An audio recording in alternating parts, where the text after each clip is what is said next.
When is a parent born? When your world changes in a moment? Nani? Or when the moment is celebrated by all? When you start learning again? Or with a new role? Is it your child's first breath? Or is it just a feeling? Parents are born when they fulfill a responsibility. Your child's umbilical cord blood can provide protection from 80 life-threatening diseases. Keep it safe with Asia's largest stem cell bank. Cord Life. One chance, one choice.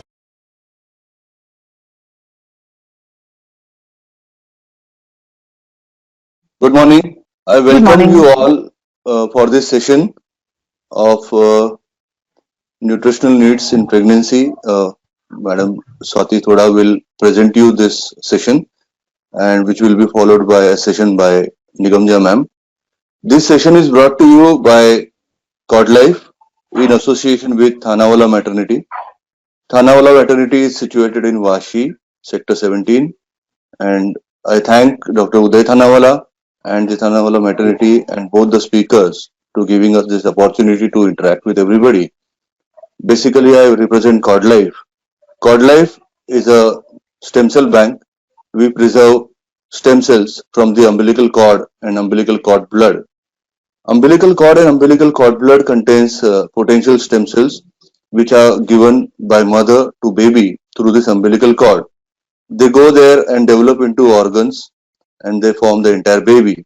Now, when the baby is born, doctor cut the umbilical cord. Now the stem cells are not reaching to baby. So those stem cells which are there in that blood, we collect that blood and we also collect the umbilical cord also. And both we preserve for the future of the family, for the future of the baby. Because these stem cells, they have a property to regenerate. They are useful for treating various life-threatening infections, various life-threatening disorders in future. So this property of stem cells of regeneration is used because we store this stem cell in lab. Whenever somebody requires those stem cells for treating life-threatening problems, we provide those stem cells for the treatment. So these stem cells can be preserved only at the time of birth of the baby. That is why the planning should be started during the pregnancy. So whenever there is a means when you are expecting, when you are deciding about a lot of other things, you have to decide whether you are going to store your baby stem cells or no for the future. Because preserving these stem cells are definitely very useful for the entire family because they are matching to family members also. So for more information regarding the same, please connect with us whenever you have time. We will give you a free presentation at your convenient time and place, or maybe online if you require. And then you decide about the concept and going ahead with the preservation. With this, I hand over the session to Swati ma'am, and Swati ma'am will take you through the presentation. Uh, and Nigamja ma'am is also ready. Both are ready with the presentation. And you all can listen to them. You all can see them. You all can see the presentation. However, you cannot speak.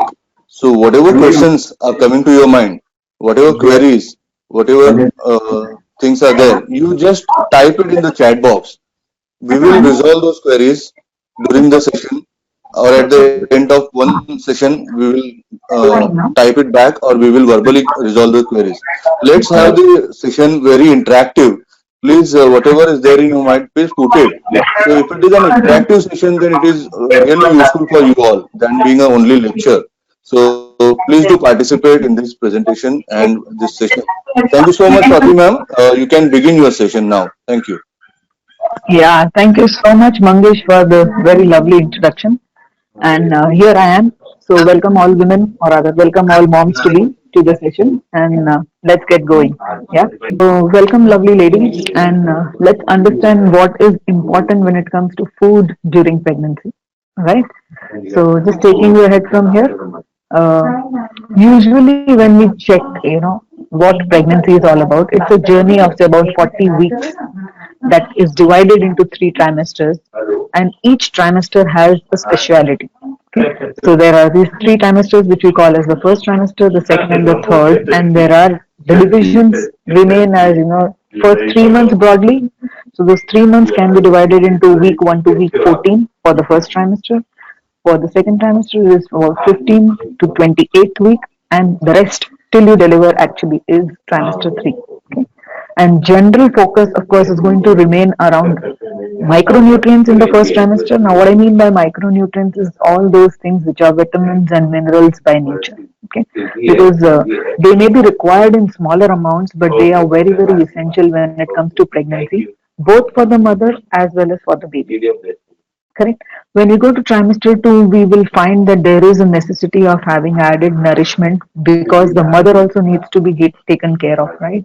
So the mother needs to have an additional amount of nutrients coming in totally from the macronutrients, which are your carbohydrate, your protein, your fat, right?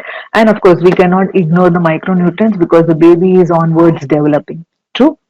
And that continues throughout the third trimester because still up to the second trimester your baby is going to be close to say about a palm size, and as the baby keeps growing inside the womb, the baby is becoming bigger and bigger. It's layering down more amount of fat, it is layering down more amount of muscle, and it is also elongating its bones. So you see the baby who is about palm size by the end of the second trimester becomes a lap size by the end of the third trimester when it is born. Correct? So broadly हम जब देखते हैं तो इस तरह का development आपको दिखता है कि एक एम्ब्रियो साइज का जो बेबी होता है वो एम्ब्रियो से बड़ा होके होके होके ऑलमोस्ट आपके गोद में फिट हो उस तरीके का लैप साइज का बच्चा हो जाता है. तो ये पूरा जो journey about 40 weeks is going to be तो प्रेशियस और इसमें बहुत कुछ चेंजेस आते हैं और इसीलिए जरूरी है आपने कि सही खाना चाहिए.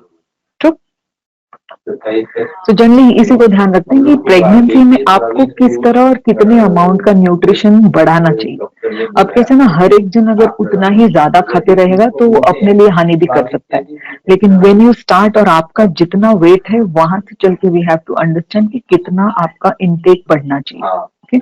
बट लेटेस्ट जो हमको गाइडलाइंस मिले हैं वो है कि हर एक ट्राइमेस्टर में करीब करीब 350 किलो कैलोरीज जितना एनर्जी बढ़ाना चाहिए. सो सपोजिंग आप जब भी प्रेग्नेंट हो रहे हैं, आप कंसेप्शन आपका जब हुआ है तभी आपका वेट बिल्कुल नॉर्मल है, यानी आपकी हाइट के जितना वेट होना चाहिए वो बीएमआई के हिसाब से अगर बराबर है तो करीब करीब 11 से 16 किलो तक आपका वेट गेन पूरे प्रेगनेंसी के दौरान होना चाहिए. लेकिन सेकंड जब हम देखें कि अगर आपने अंडरवेट कैटेगरी से शुरू किया यानी आपका वेट नॉर्मल से कम रहा है बिफोर योर प्रेगनेंसी, तो वहां थोड़ा और एडिशनल वेट भी हमको गेन करना जरूरी रहेगा, यानी 12.5 किलो से लेके 18 किलो तक का वेट गेन बहुत सही रहेगा. बट जब हम third time I mean the category वो देखते हैं जहां हम ऑलरेडी थोड़े ज्यादा वेट से हम प्रेगनेंसी शुरू करते हैं, उसमें है कि अगर हमने कुछ कम भी वेट गेन किया तब भी हमारे बच्चे को कोई हार्म नहीं होता है और हमारा बॉडी भी अच्छे से मेंटेन हो जाता है. सो एनीथिंग कि 5 किलो से लेके 9 किलो तक का भी अगर वेट गेन हो जाता है तो हमने कोई डरने की बात नहीं. So that's how it is divided कि लेडी की वेट अपने प्री प्रेगनेंसी वेट से कनेक्टेड होती है. ठीक है, तो ब्रॉडली जब हम डिवाइड करते हैं कि अगर हम नॉर्मल प्रेगनेंसी को गिन के चलते हैं तो करीब करीब जैसे हमने बताया 11 से 16 किलो का वेट गेन इज नॉर्मल. अब इसको जब हम डिवाइड करने चलते हैं बेयर मिनिमम बेसिक पे तो फर्स्ट ट्राइमेस्टर में आप जब देखेंगे तो खूब सारा वेट गेन नहीं होता. इसका रीजन ये है कि कई बार बहुत नौशिया, बहुत वॉमिटिंग वगैरह का सेंसेशन रहता है क्योंकि हार्मोन्स बहुत सारे चेंज हुए हैं. जो नॉर्मल ड्यूरेशन ऑफ लाइफ रहता है लेडी का और जब प्रेग्नेंट होती है उसमें हार्मोन्स काफी तरह से चेंज होते हैं और कई बार ये हार्मोन चेंज होने के कारण आपको खूब सारा नौशिया वगैरह हो रहे हैं. तो दैट्स द रीजन बहुत बार कि बहुत खूब आप शायद ना खा पाए और इसलिए आपका वेट गेन खूब ना हो फर्स्ट टाइम. लेकिन इसमें कोई घबराने की बात नहीं है, सिर्फ ये जरूरी है कि आपकी हाइड्रेशन सही से मेंटेन रहे. नौशिया होते हुए भी आप जो कुछ प्यार से पसंद से खा सकते हैं वो जरूर खाते रहिए. राइट. सेकेंड ट्राइमेस्टर हम देखते हैं तो यहाँ पर नहीं सारा नौशिया, वॉमिटिंग या सारा जो फर्स्ट स्टार्टिंग ऑफ प्रेगनेंसी का जो हिकअपिंग हम बोलते हैं सारा सेटल हो रहा है. ये सेटल हो जाने के कारण आपका खाना पीना सही होने लगता है, आपका मूवमेंट सही होने लगता है. मीन्स आप इतना ज्यादा आपका वेट गेन नहीं हुआ कि आप नॉर्मल चीजें कर ना पाए, आपको कहीं घूमने जाना है, तब भी ये ट्राइमेस्टर में बिल्कुल सेफली आप जा सकते हैं। So this is the trimester जिसको हम हनीमून फेज इन प्रेगनेंसी बोलते हैं, राइट। बट जब भी हम थर्ड ट्राइमेस्टर में जाते हैं, वहां अब आप चाहो या ना चाहो वेट गेन होगा। दिस इज बिकॉज जैसे मैंने पहले बताया कि बच्चे का वेट गेन फास्ट होता है इन द थर्ड ट्राइमेस्टर। तो यहाँ हम अगर चाह के भी अगर वेट को थोड़ा मैनेज करने की कोशिश करें तो वो नहीं करना चाहिए, क्योंकि it doesn't work well, right. तो जरूरी है कि ये अगर आपने समझा है तो आपको अननेसेसरी वरी ना हो जाए कि किस तरह वेट गेन आ रहा है, राइट। और दूसरा ये भी जानना जरूरी है कि वेट ले डाउन कहाँ कहाँ होता है। सो जब हम देखते हैं तो ब्रेस्ट के अराउंड वेट ले डाउन होगा। ओवरऑल आपके वूम के अंदर यानी यूट्रस के अंदर करीब करीब आधे से ज्यादा वेट रहता है। वो वेट रहेगा आपका यूट्रस के अंदर में, प्लेसेंटा का, आपके एमनियोटिक फ्लूइड का, अम्बिलिकल कॉर्ड का और बच्चे का। तो इतना जो 4 एरियाज में जो वेट गेन रहेगा वो सारा यूट्रस के अंदर ही है। तो यानी जब आपकी डिलीवरी होती है तो करीब करीब ये आधा जो वेट गेन आपका हुआ है वो करीब करीब तभी कम हो जाता है। बाकी का जो वेट गेन हुआ है वो क्यों हुआ है कि आपके पूरे बॉडी में जितना जो एरियाज में लेडी फैट ले डाउन करते हैं वो एरियाज में फैट ले डाउन हो रहा है। यानी ब्रेस्ट पे है, थोड़ा एब्डोमेन पे है, थाइस पे है, हिप्स पे है, ये सारी जगहों पर फैट ले डाउन हो रहा है। और करीब करीब वो 3 से 4 पाउंड यानी करीब करीब 2 किलो के अराउंड वेट रहेगा, वो 2-2.5 किलो। तो ये फैट ले डाउन जब हो रहा है, इट इज इम्पोर्टेंट, क्योंकि ये कब काम आएगा, जब आप डिलीवर होके आपके बच्चे को फीड करने लगेंगे। आपकी बॉडी में वो प्रिपरेशन प्रेगनेंसी होते से ही शुरू होने लगती है, ताकि जब आप डिलीवर हो तब आपको फिर ऐसे ना हो कि आपको डबल खाना पड़े और आपको दिक्कत हो जाए उतना खाने की, राइट। तो ब्रॉडली ये देखना जरूरी है कि जितना हम वेट गेन करते हैं डिलीवरी के टाइम करीब करीब आधा वेट डिलीवर के साथ हो जाता है, और बाकी का आधा है उसमें थोड़ा सा फैट है जो आपके बॉडी के लिए जरूरी है। सो अननेसेसरीली डाइट कंट्रोल करना या वेट लॉस करने की कोशिश नहीं करनी चाहिए ड्यूरिंग प्रेगनेंसी, करेक्ट। लेकिन हम फिट कैसे रहेंगे फिर इन दैट केस? 2 चीज बहुत मायने रखते हैं। एक है कि आपका सही खुराक, दूसरा है आपका सही व्यायाम। तो व्यायाम के बारे में डॉक्टर निगम हमारे साथ जुड़ेंगे और व्यायाम के बारे में वो सारी डिटेल्स आपको मेरा बात खत्म होने के बाद करेंगे डिस्कस। बट जब फूड को लेके चलते हैं तो आपको जानना जरूरी है कि नेचर में कितना फूड अवेलेबल है, राइट। तो नेचर में आप जब देखेंगे तो एक अगर हमने प्रिज्म या पिरामिड के ऊपर सारा खाना अगर लगा दिया हो जो हमको मिलता है नेचर से, तो वो इस तरीके से कुछ दिखेगा, राइट। तो जो लोवेस्ट वाला रंग है उसके अंदर हम जब देखते हैं तो ये वाली सारी चीजें आते हैं जो हमको एनर्जी प्रदान करती हैं। अब एनर्जी मायने कि जहां ज्यादा कार्बोहाइड्रेट लोड रहेगा वहां, तो ये ज्यादा कार्बोहाइड्रेट हमको कहाँ से मिलेगा कि आइदर सीरियल या पल्स। Thank you. तो ज्यादा सीरियल या पल्स के कॉम्बिनेशन जब बने रहेंगे तब जाके आपको आपका एनर्जी लेवल सही रहेगा, करेक्ट। तो आप अगर दिन में सोचेंगे आप कितनी बार खाना खाते हैं, तो कोई भी बंदा कम से कम 4 बार या मे बी स्प्लिट किया तो 5 बार खाना खाता है, राइट। सो आप अगर गिनती लगाएंगे तो पूरे दिन में कम से कम 3 बारी या 4 बारी आपका इसी रंग ऑफ द लैडर में से फूड चॉइसेस रहेंगे। अगर हमारा इंटरैक्टिव सेशन होता और हमारा माइक अगर शुरू होता तो मैं ये जरूर पूछती कि आपने आज सुबह ब्रेकफास्ट में क्या खाया या आपने कल शाम को डिनर में क्या खाया। लेकिन बहुत बार हमने ये सुनने में आया है कि जनरली ब्रेकफास्ट में लोग क्या खाते हैं, पोहा है, उपमा है, इडली है, ढोकला है, ये सारी चीजें आती है, राइट। साथ में चाय, दूध, कॉफी वगैरह आ जाता है, या कभी कभी आजकल लोग फ्रूट्स भी खाने लगे हैं, वो जो बहुत अच्छी बात है। लेकिन हम लंच के टाइम देखते हैं तो लंच में आपका रूटीन फूड आता है, जैसे दाल चावल रोटी सब्जी, साथ में थोड़ा दही छाछ हो गया, थोड़ा सैलेड हो गया, और बन सकता है तो कई बार लोग थोड़ा मीठा भी लेते हैं, right. So this is very normal food pattern जो कि लंच में भी आती है, डिनर में भी आती है। शिफ्ट कहाँ होता है कि क्वांटिटी में। लंच में आप थोड़ा और रिच और आसानी से खा सकते हैं और हैवीनेस भी नहीं लगता है, लेकिन डिनर में अगर आपने सेम क्वांटिटी खाया तो शायद आपको लगेगा कि थोड़ा हैवी लग रहा है। सो इसलिए एक्सरसाइज पे फोकस देना भी जरूरी है। यानी खूब खाएं और कुछ ना एक्टिविटी करें तो वो भी सेफ नहीं है। सही खाएं और सही एक्टिविटी रखें तो आपकी सेहत के लिए डेफिनेट बेनिफिट रहेगा। तो ये कार्बोहाइड्रेट को जब हम मैनेज करते हैं तो हम सिर्फ कार्बोहाइड्रेट नहीं खाते। जैसे हमने बोला कि अगर लंच डिनर में आप रोटी या चावल या भाकरी कुछ ले रहे हैं तो साथ में सब्जी जरूर लेते हैं, राइट। इंपॉर्टेंट है लेना। और साथ में थोड़ा सैलेड भी लेते हैं, वो भी बहुत इंपॉर्टेंट है लेना। क्यों? क्योंकि इसमें से आपको मिलेंगे good quality vitamin and minerals, और ये विटामिन एंड मिनरल्स वो हैं जो कि आपको देंगे माइक्रोन्यूट्रिएंट्स। और ये माइक्रोन्यूट्रिएंट्स मैंने जैसे स्टार्टिंग में ही बताया इंपॉर्टेंट है आपके बॉडी के लिए और आपके बढ़ते बच्चे के लिए, right? This is so crucial कि आप इसको बिल्कुल भी इग्नोर ना करें। सो एडिक्वेट अमाउंट ऑफ वेजिटेबल हर खाने के साथ होना जरूरी है, और ऐसे भी नहीं कि सारा कच्चा खाया जाए। जो भी आप वेजिटेबल चूज करो उसकी अच्छी क्वालिटी होनी चाहिए, ऐसे ना हो कि उसकी वजह से आपको कोई इन्फेक्शन हो। So choose the right food, choose the right kind of vegetables and see to it कि जो हम कच्चा नहीं खा सकते उसको अच्छे से पकाएं, ओवर कुक ना करें, राइट? अगर मैंने भिंडी बनानी है तो शायद 10 घरों में भिंडी अलग तरह से बनती है। तो in that case if your भिंडी इज रॉ, तो उसको वैसे पकाएं कि जस्ट डन हो। ओवर कुक होगी तो कैसे, ना उसका कलर रहेगा, ना उसका शेप रहेगा, ना उसका कंसिस्टेंसी रहेगा।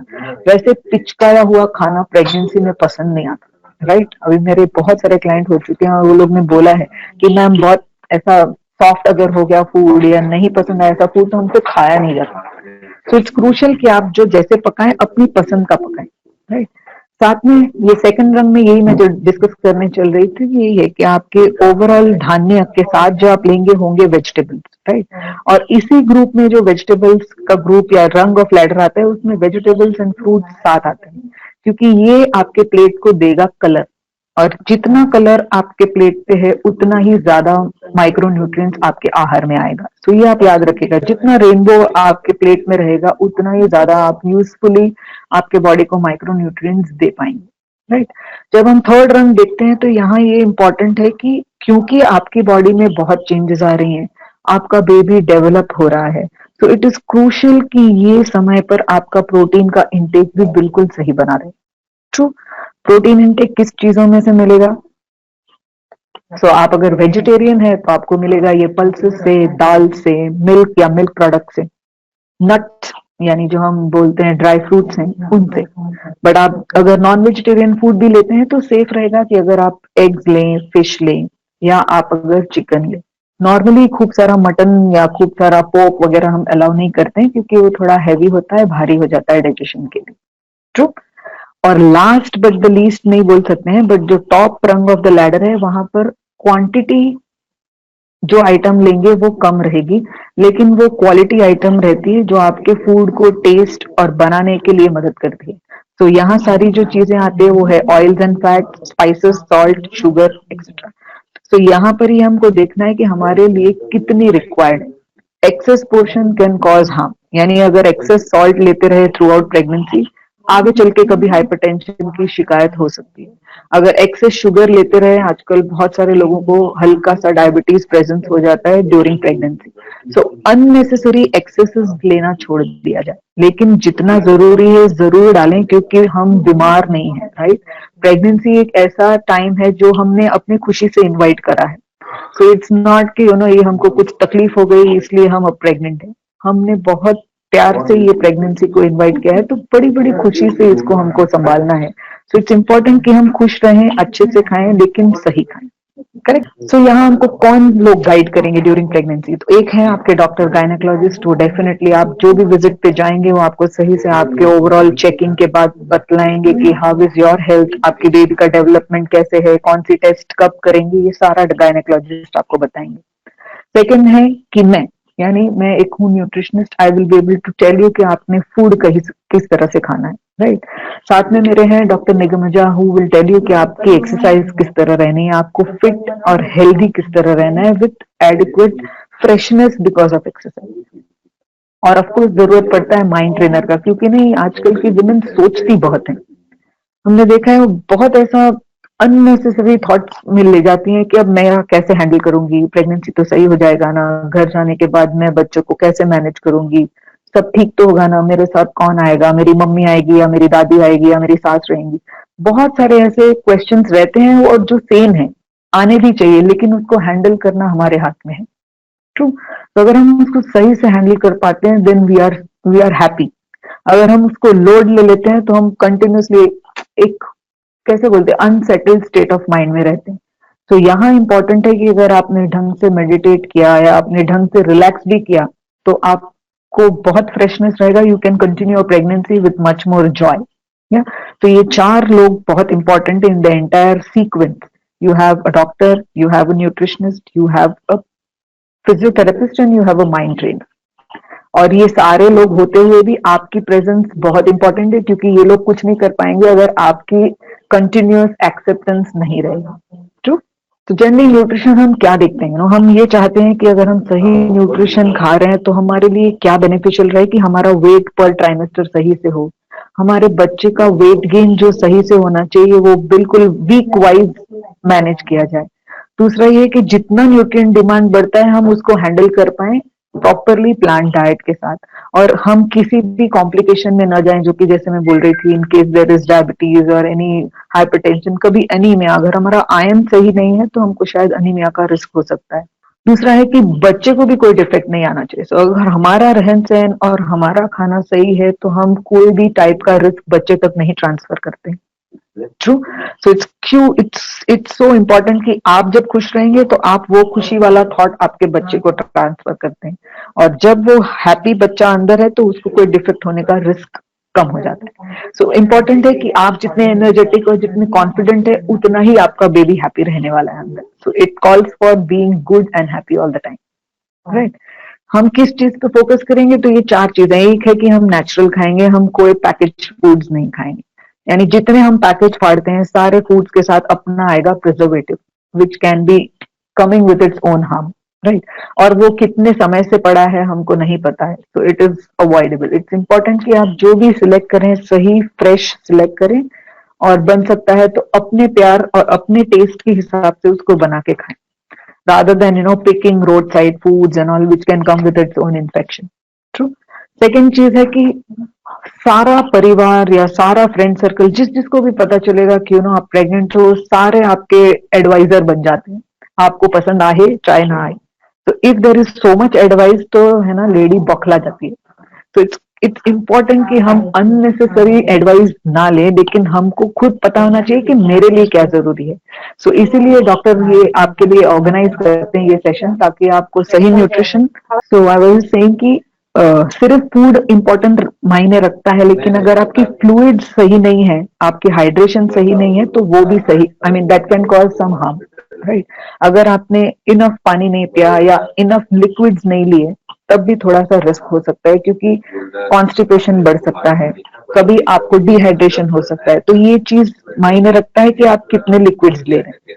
कौन कौन से लिक्विड्स लेंगे मैं आगे के स्लाइड पे बताऊं. और थर्ड थिंग इंपॉर्टेंट है, जैसे कि आपकी बॉडी डेवलप हो रही है, बेबी भी डेवलप हो रहा है, और हर एक चीज जो डेवलप हो रहा है सारा सेल्यूलर लेवल पे डेवलप हो रहा है, और हर एक सेल हमारे बॉडी का है प्रोटीन. तो अगर आपकी प्रोटीन एडिक्वेट ले रहे हैं तो कहीं भी सेल डेवलपमेंट या ग्रोथ में डिफिकल्टी नहीं आएगी. राइट. और प्रोटीन कैसे बोलते हैं कि करीब करीब 15 से 20 ग्राम पर दिन, मीन्स हर दिन में उतना एडिशनल प्रोटीन आपने लेना है आपके नॉर्मल प्रोटीन रिक्वायरमेंट के बेसिस पे. तो एक छोटा एग्जांपल अगर लेते हैं कि अगर आपका वजन 60 किलो है, तो करीब करीब 0.8 ग्राम का प्रोटीन हर दिन आपको इवन अदरवाइज लगता है पर किलोग्राम बॉडी वेट. सो अगर 60 केजीज मेरा वेट है तो मेरे को 48 ग्राम प्रोटीन तो रोज ही लेना है, वेदर आई एम प्रेग्नेंट और आई एम नॉट प्रेग्नेंट. लेकिन जब आप प्रेग्नेंट है तो करीब करीब 15 से 20 ग्राम अधिक प्रोटीन लेना है. तो अगर 48 है तो मैंने करीब करीब 68 ग्राम जितना प्रोटीन लेना है. और ये अगर सही से आप कैलकुलेट करके लेते हैं तो there could be no risk, no harm. आपकी ग्रोथ और आपके बेबी की ग्रोथ को कोई भी टेंशन नहीं. राइट. सो यहाँ we will be able to share and understand कि कौन सी चीजें आपके फूड में आनी चाहिए जो कि प्रोटीन प्रदान करती हैं. राइट. और last but not the least जरूरी है कि आप पूरे एनर्जेटिक रहे थ्रू आउट योर प्रेगनेंसी. ऐसा नहीं है कि इनिशियल प्रेगनेंसी आप बहुत एक्टिव रहे, मिड प्रेगनेंसी आप एडिक्वेटली एक्टिव रहे, लेकिन लेट प्रेगनेंसी में आप थकने लगे. तो यहाँ पर जरूरी है कि हमारा जो फूड हम लेते हैं हमको किस तरह दिन में डिवाइड करना है, ताकि हमारी एक्टिविटी लेवल को कहीं कॉम्प्रोमाइज ना हो, जस्ट बिकॉज कि हमने जो कंज्यूम किया है वो इनफ एनर्जी नहीं दे रहा है. राइट. तो इसको भी हम आगे चल के डिस्कस करते हैं. राइट. तो देखेंगे कि हमारे और माइक्रो न्यूट्रिएंट्स वाइटलिटी में कौन सी चीजें आती हैं. तो हम देखेंगे कि है इंपॉर्टेंट फोलिक एसिड, जो आपको सीरियल्स पल्सेस में, आपको वेजिटेबल्स वगैरह में मिल जाता है. तो ये दोनों की कॉम्बिनेशन जब हमारी सही आती है, then we are not worried about folic acid. जो लोग नॉन वेजिटेरियन फूड लेते हैं, वो लोग फिश अगर सही से लेने लगे हफ्ते में 2 बार, will help your folic acid to come up. ठीक है, हम फ्राइड फिश नहीं लेंगे, हम स्टीम्ड या हम ऑन द तवा सौते वगैरह या करी बेस पे फिश ले सकते हैं. ट्रू. सेकेंड चीज इंपॉर्टेंट है ओमेगा 3 फैटी एसिड्स, क्योंकि ये आपके और आपके बेबी के ब्रेन डेवलपमेंट में मदद करने वाला है. So when this is happening, तो आप क्या ऐड करेंगे आपके फूड में? फ्लैक्स सीड्स है, जो ऑयल सीड्स बोलते हैं, यानी अलसी का दाना. So if you are adding that, या अगर आप ऐड करते हैं वॉलनट, तो ये दोनों चीज हैं important which will give you adequate omega 3. Fish eaters को फिश में से भी ओमेगा 3 मिल जाता है, राइट.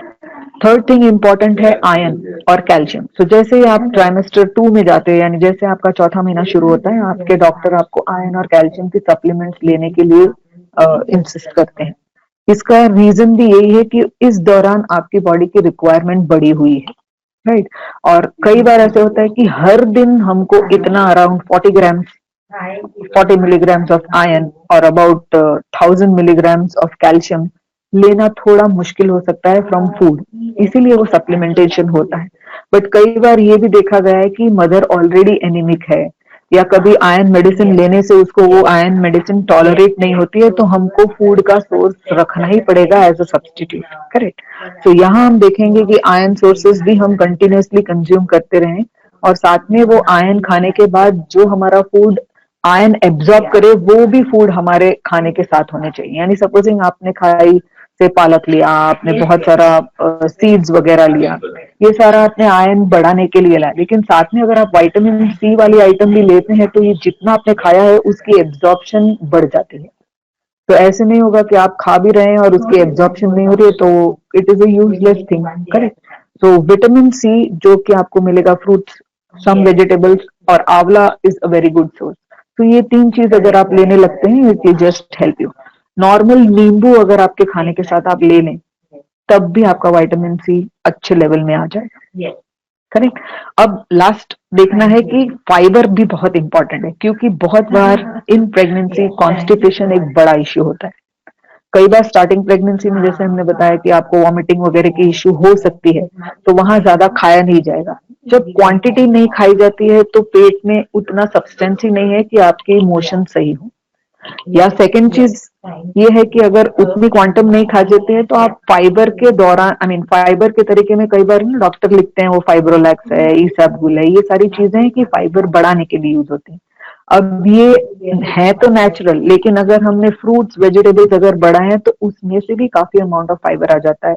अगर हमारा धान्य सही से आ रहा है, यानी बी कॉम्प्लेक्स के लिए हम अगर थूला वगैरह का यूज करते हैं, तब भी हमारी फाइबर लेवल सही हो जाती है. So if this is happening, you might not have any issue with constipation. But parallel ये देखना है कि हम फाइबर जैसे बढ़ाते हैं, उसी के साथ लिक्विड्स या फ्लूइड्स भी बढ़ना जरूरी है, क्योंकि अगर सब्सटेंस बढ़ रहा है और उसके साथ फ्लूइड नहीं है, तो कॉन्स्टिपेशन बढ़ सकता है. So you have to balance the amount of increases in both the place. तो लिक्विड्स कैसे बढ़ाएंगे? तो बहुत सारी चीजें जो आप लिक्विड्स में ले सकते हैं. You can have milk, you can have butter milk, दोनों भी चलेंगे. You can have milk in different forms, यानी आप शेक्स की तरह ले सकते हैं, आप करीज की तरह ले सकते हैं. अगर बन सकता है, यू कैन टेक सम पॉरेजेस, जो हम बोलते हैं खीर बनाते हैं, इस तरह की भी.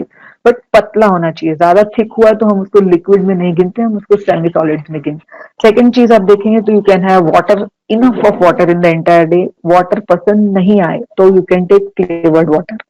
फ्लेवर्ड वाटर का मायने ये इस तरह, आप आइदर फ्रूट या कुछ खीरा ककड़ी या मिंट या दोज काइंड ऑफ थिंग्स अगर आपके वाटर में डाल के रखते हैं, तो वो थोड़ा फ्लेवर आ जाता है, तो आपको पीने में दिक्कत नहीं होगी. बहुत बारी प्रेग्नेंट मॉम्स भी आती हैं, वो बोलती है मैम पानी नहीं पी पा रहे हैं. No, it's very difficult. पानी पिया वैसे नौशा होता है. सो इट्स क्रूशियल कि उसको थोड़ा फ्लेवर दें जो कि ज्यादा चीनी वाला ना हो. इट्स इंपॉर्टेंट कि वो फ्रेश नेचुरल फ्लेवर्स देंगे. जैसे नींबू का टुकड़ा ही डाल दो पानी के अंदर, उसका फ्लेवर चेंज हो जाता है. थोड़ा क्रश करके जीरा डाल दो, थोड़ा क्रश करके मिंट डाल दो, इट विल हेल्प. तो ये छोटी चीजें हैं which will keep helping you big time, और उस तरीके का पानी आप पी सकते हैं, राइट. दूसरा है अपना रेगुलर पानी पूरी का पानी. It can be chaas, it can be fruit juices, या it can be vegetable juices. सिर्फ ये है कि बहुत ज्यादा जूसेस पीने से थोड़ा फाइबर लॉस होता है, तो बैलेंस करना जरूरी है। और एडिशनल आप ले सकते हैं नारियल पानी। So these are very safe to add items when it comes to liquid. ठीक है। जब हम प्रोटीन्स की बात करेंगे तो बहुत सारा प्रोटीन हम खा सकते हैं। अगर वेजिटेरियन है तो ये जो फर्स्ट रो में मैंने डाला है, सीरियल पल्स कॉम्बिनेशन होते हैं, जैसे धान्य, कडधान्य या धान्य एंड दाल, इसकी कॉम्बिनेशन से बनी हुई जो भी चीजें होती हैं are considered good quality proteins. तो इनको आप इंक्लूड करेंगे तो जो भी ये आइटम्स दिख रहे हैं आपको स्क्रीन पे, जैसे कि इडली है, ढोकला है, दाल राइस है, खिचड़ी है, पूरन पोली है, या अगर आपने मिक्स सीरियल पल्स की कॉम्बिनेशन का आटा कुछ बनाया, जैसे हम बच्चों को देते हैं पॉरेजेस, सम कंजीज, उस टाइप के अगर आइटम्स लेते हैं, it will give good quality protein to your entire days meal. Second जो आप इंक्लूड करते हैं इज मिल्क एंड मिल्क से बनी हुई चीजें, विच इज मिल्क प्रोडक्ट्स। तो मिल्क प्रोडक्ट्स में आपके सारे ये डिटेल्स आ जाते हैं। It can be curd, lassi, chaas, can be paneer and cheese, can be ice creams, can be shrikhand. Okay, but ice creams ये सोच के लेना है कि it has to be a milk based ice cream, it should not be a frozen dessert. Okay, frozen desserts milk से नहीं बनते हैं, वो फैट से बनते हैं, सो दो शुड बी अवॉइडेड स्ट्रिक्टली। या बट ऐसा नहीं है कि मैंने बोल दिया तो रोज ही श्रीखंड आइसक्रीम खाया जाए, क्योंकि उसमें खूब सारा फैट भी आता है, खूब सारा चीनी भी आता है। So we have to have our exercise and our mind sharp कि हमको वो कितने क्वांटम में यूज करना है। ठीक है। यहाँ प्रॉब्लम सिर्फ ये आती है कि some people don't like plain milk, तो वहां you can flavour your milk. You know, अगर आपने उसमें इलायची डाल दिया, आपने उसमें केसर डाल दिया, if you like may be, you know, बहुत सारे लोग मिंट, जिंजर वगैरह डाल के भी दूध बनाते हैं। So those can be different ways of using milk with flavour naturally. या थर्ड थिंग है कि प्रोटीन्स आएंगे as I said from your egg, chicken and fish, and it will also come from your dry fruits. अब dry fruits बोल दिया तो ऐसे नहीं है कटोरा भरो और खा लो। It can be very risky, क्योंकि हर ड्राई फ्रूट अपने फैट के साथ आता है। राइट, सो क्वांटिटी सीमित रखेंगे लेकिन क्वालिटी जरूर खाएंगे। सो ये प्लीज ध्यान में रखिएगा। अगर पिक्चर्स देखते हैं तो ये स्क्रीन पे सारा चीज मैंने डाल रखा है जो मैंने अभी अभी बोला है कि सारा फूड जो सीरियल पल्स कॉम्बिनेशन है ऊपर यहाँ दिख रहा है, ड्राई फ्रूट्स हैं, मिल्क है, अगर नॉन वेज लेते हैं तो यह egg, chicken, fish in forms. अगर आप पल्सेस यूज करते हैं तो उसको जरूर स्प्राउट करें, क्योंकि उसकी डाइजेस्टिबिलिटी इंप्रूव हो जाती है, यानी वो गैसियस वगैरह प्रोडक्ट्स नहीं आपको प्रॉब्लम देंगे। It will just help you to improve your protein and your fibre. Energy के बारे में बोल रही थी, अब मैंने फर्स्ट पिक्चर डाली है ब्रेड वाली। सो ऐसा नहीं है कि हर दिन सुबह होते ही ब्रेड खाया जाए। ना, ये पिक्चर डाली है इसलिए कि मैंने उसके ऊपर की इतनी डिफरेंट डिफरेंट टॉपिंग्स डाली हुई है। या जब आप ये टॉपिंग्स देखते हैं तो यहाँ है माइक्रोज, माइक्रो ग्रीन्स की टॉपिंग है, you have various amount of fruit based, berry based vitamins coming in, you have बोलते हैं रशियन सैंडविचेस जिसके अंदर fruit base and oil seed base आता है, and you also have vegetables which can be used in sandwiches, correct? So that can be a choice as a snack. जब initial pregnancy होती है तब आप देखेंगे कि आपका हंगर ज्यादा रह सकता है, बिकॉज पेट के अंदर जगह भी इनफ है, बच्चा अभी बहुत छोटा है, शायद दिख भी नहीं रहा है, तो वहां आप शायद फुल मील खाएंगे, आपको कोई दिक्कत नहीं होती। So you have your entire roti, dal, chawal, sabzi, everything. But gradually जब भी आप देखते रहेंगे, देयर इज अ चांस कि आपको ज्यादा खाया नहीं जाएगा, क्योंकि अभी बच्चा बड़ा हो रहा है। सो पेट के अंदर जो आपके लिए जो जगह है, आपका यूट्रस बड़ा होने के कारण वो पेट की जगह थोड़ी कम पड़ने लगती है। So you might have to compromise on quantity, but हम क्वालिटी में बिल्कुल कॉम्प्रोमाइज नहीं करेंगे। राइट, सो हम वही जो हमको जितना प्रोटीन चाहिए, हमको जितना फाइबर चाहिए, हमको जितना वेजिटेबल्स चाहिए, हम उसकी कॉम्बिनेशन आइटम बनाएंगे। जैसे दाल पालक हो गई, जैसे मिक्स वेजिटेबल हो गई, maybe cream based vegetables हो गई, और you will make missi roti kind of combination जिसमें थोड़ा सा प्रोटीन भी आ जाता है। तो स्मॉल क्वांटिटी ऑफ फूड से भी आप अच्छे क्वालिटी का न्यूट्रिशन आपके बॉडी को मिल सकता है। ट्रू। और फिर जैसे प्रेगनेंसी एडवांस होती है तब और भी देखा जाएगा कि दिन भर भूख तो लगती है लेकिन ज्यादा खाया नहीं जाता है, तब ऐसी छोटी छोटी आइटम्स लेनी पड़ेगी, जैसे स्मॉल शॉट ऑफ जूसेस है, some good amount of milk products है, यानी मिल्क शेक्स जो है, अगर चिक्की जैसा कुछ लेते हैं तो इससे क्या आपकी एनर्जी बनी रहेगी। तो जरूरी है कि ये सारा हम खा रहे हैं, लेकिन अगर आपके डॉक्टर ने जो भी सप्लीमेंट्स बोले हैं उसको हम बिल्कुल नेग्लेक्ट ना करें। इट्स इम्पोर्टेंट कि उसको हम जरूर लेते रहें। अगर आपको टॉलरेट नहीं होता, you please you have to connect with me और डाइटिशियन जो आपको सही क्वांटिटी समझा के वो आइटम्स बताएंगी जो आपके रिक्वायरमेंट को पूरा करें। तो ये overall this is just showing कि क्या क्या आइटम्स में आयरन रहते हैं। So these are all the food which will give you the iron, these are all the food which will give you the calcium. Okay, राजगिरा है, नाचनी है, are also very good sources of calcium besides your milk and milk products and your leafy vegetables, and your non-vegetarian foods can be organ meats and a lot of other vegetables with dry fruits, your bajri, all ये सारे जो cereals हैं, even poha for that matter is good in iron. So अगर आप सही से आपके दिन का प्लान करते हैं आपका मील्स, तो आपका पूरा न्यूट्रिएंट नॉर्मली फूड से बरामद हो सकता है। कौन सा चीज आप अवॉइड करेंगे, डॉक्टर निगम भी इस पे थोड़ा फोकस करेंगे, बट जरूरी है कि आप कोई भी दवा आपके डॉक्टर के एडवाइस के बिना ना लें। ओके, आप बिल्कुल स्मोक ना करें या कोई भी ड्रिंक्स ऐसे ना। तो कई बार लेडीज को मन होता है कि थोड़ा कुछ ट्राई किया जाए, तो no wines, no hard drinks, no whisky, nothing, it is not safe. और ये भी स्पेसिफिकली ध्यान रखें कि अगर आप जो भी खाना खा रहे हैं, it should not be very oily, okay, या it should not be very spicy. क्योंकि कैसे है, ड्यूरिंग प्रेगनेंसी अगर कोई भी आपको दिक्कत होगी इन टर्म्स ऑफ एसिडिटी या नॉशिया व्हाटएवर, उसके लिए जब मेडिसिन लेना रहेगा तो कुछ मेडिसिन सेफ हैं, बाकी की मेडिसिन सेफ नहीं है। तो एक चीज हमारी गलत करने के कारण हमको दूसरी चीज भी कंपल्सिवली एडिशन मेडिसिन खानी पड़ेंगी, which we should be avoiding, क्योंकि आप जो खाते हो आपके बच्चे तक पहुंचता है। So it's crucial that you be wise, right. तो ये 4-5 चीजें बहुत सारी लेडीज ने अपनी कंप्लेंट्स में बताई हैं कि ये किसी को नौशा होता है, किसी को वॉमिटिंग हो रहा है, किसी को कॉन्स्टिपेशन हो रहा है, किसी को हार्ट बर्न्स हो रहा है, किसी को अच्छे से सो नहीं पा रहे हैं, किसी को स्वेलिंग आ रही है। तो ये सारी चीजें अगर इसमें से आपको एक हो रही है या कॉम्बिनेशन ऑफ चीजें हो रही हैं, it is normal in pregnancy. It definitely defines कि आप प्रेग्नेंट हो। So you should be not worried about it. We should know how to handle this, right? So कुछ nutrition corrections हैं, उसको हम जरा go through कर लेंगे. But if you have anything in specific, you can call me. I'll share my number at the end of my talk. Yeah.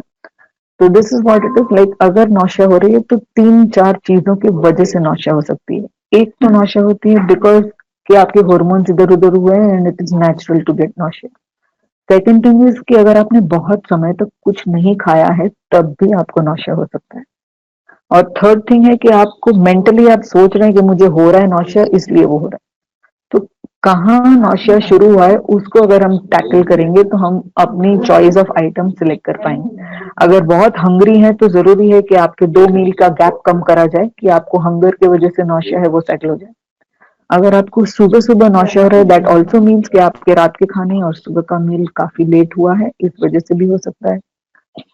Third thing है कि अगर कुछ खाने के बाद नौशा हो रहा है, दैट मीन्स कि हैवी स्टमक पे या आपको थोड़ा बदहजमी हुआ, उस वजह से भी हो सकता है।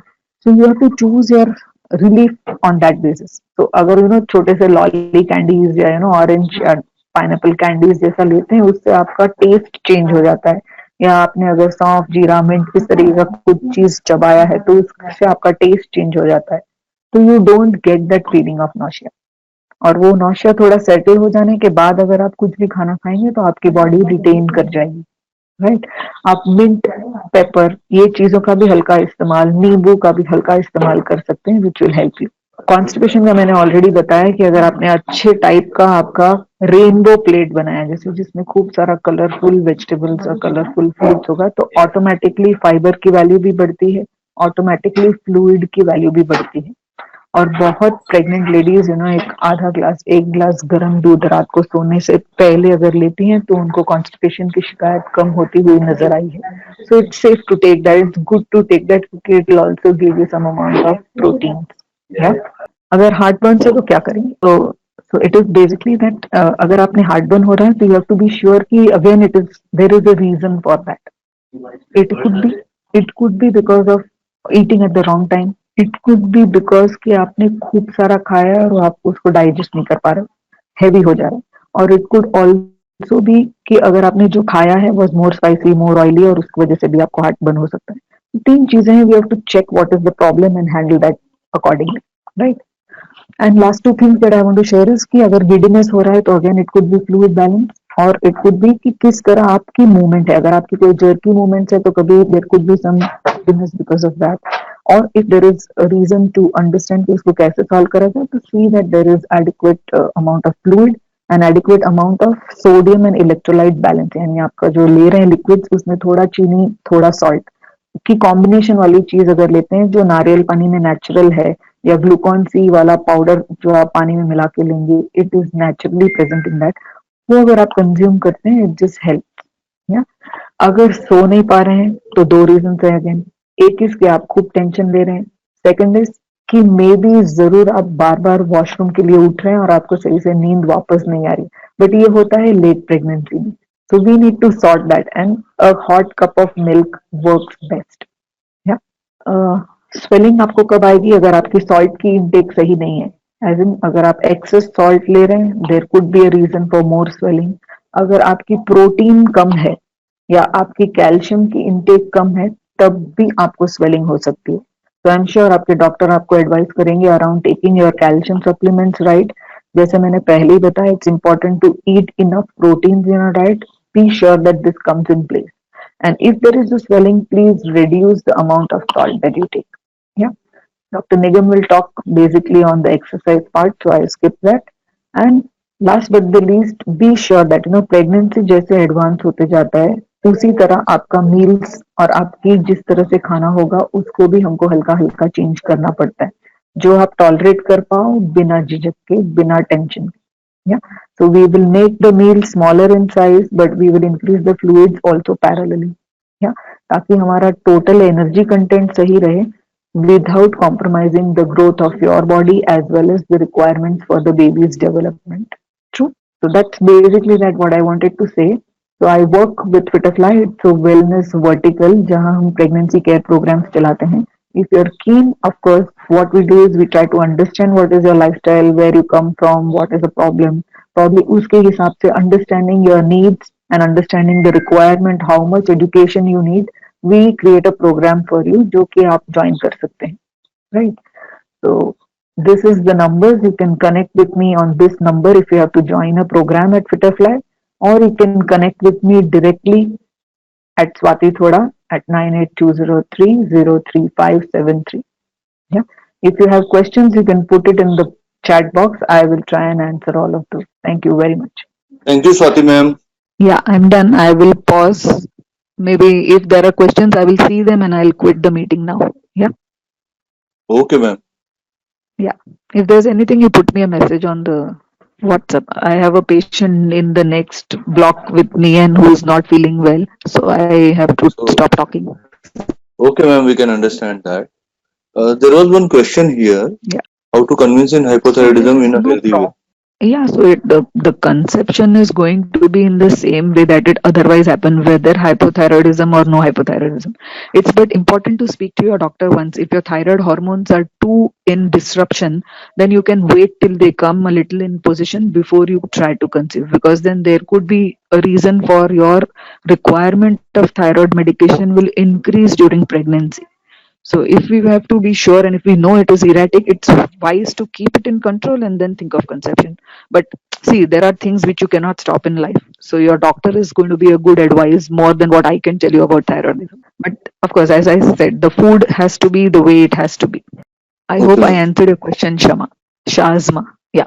Anything else? I think only that questions for me. Yeah. There is one more use of sanitizers during, and of course it is very important. It's very important, not during pregnancy, for every Tom, Dick and Harry, it is important, right? I mean, who wants to risk? And it is unsafe to, be casual about it. It's important to have a sanitizer in your bag. It's important to be with a mask when you step out of home. And it is also as important to, be sure that if you are in any public, you have to have your mask.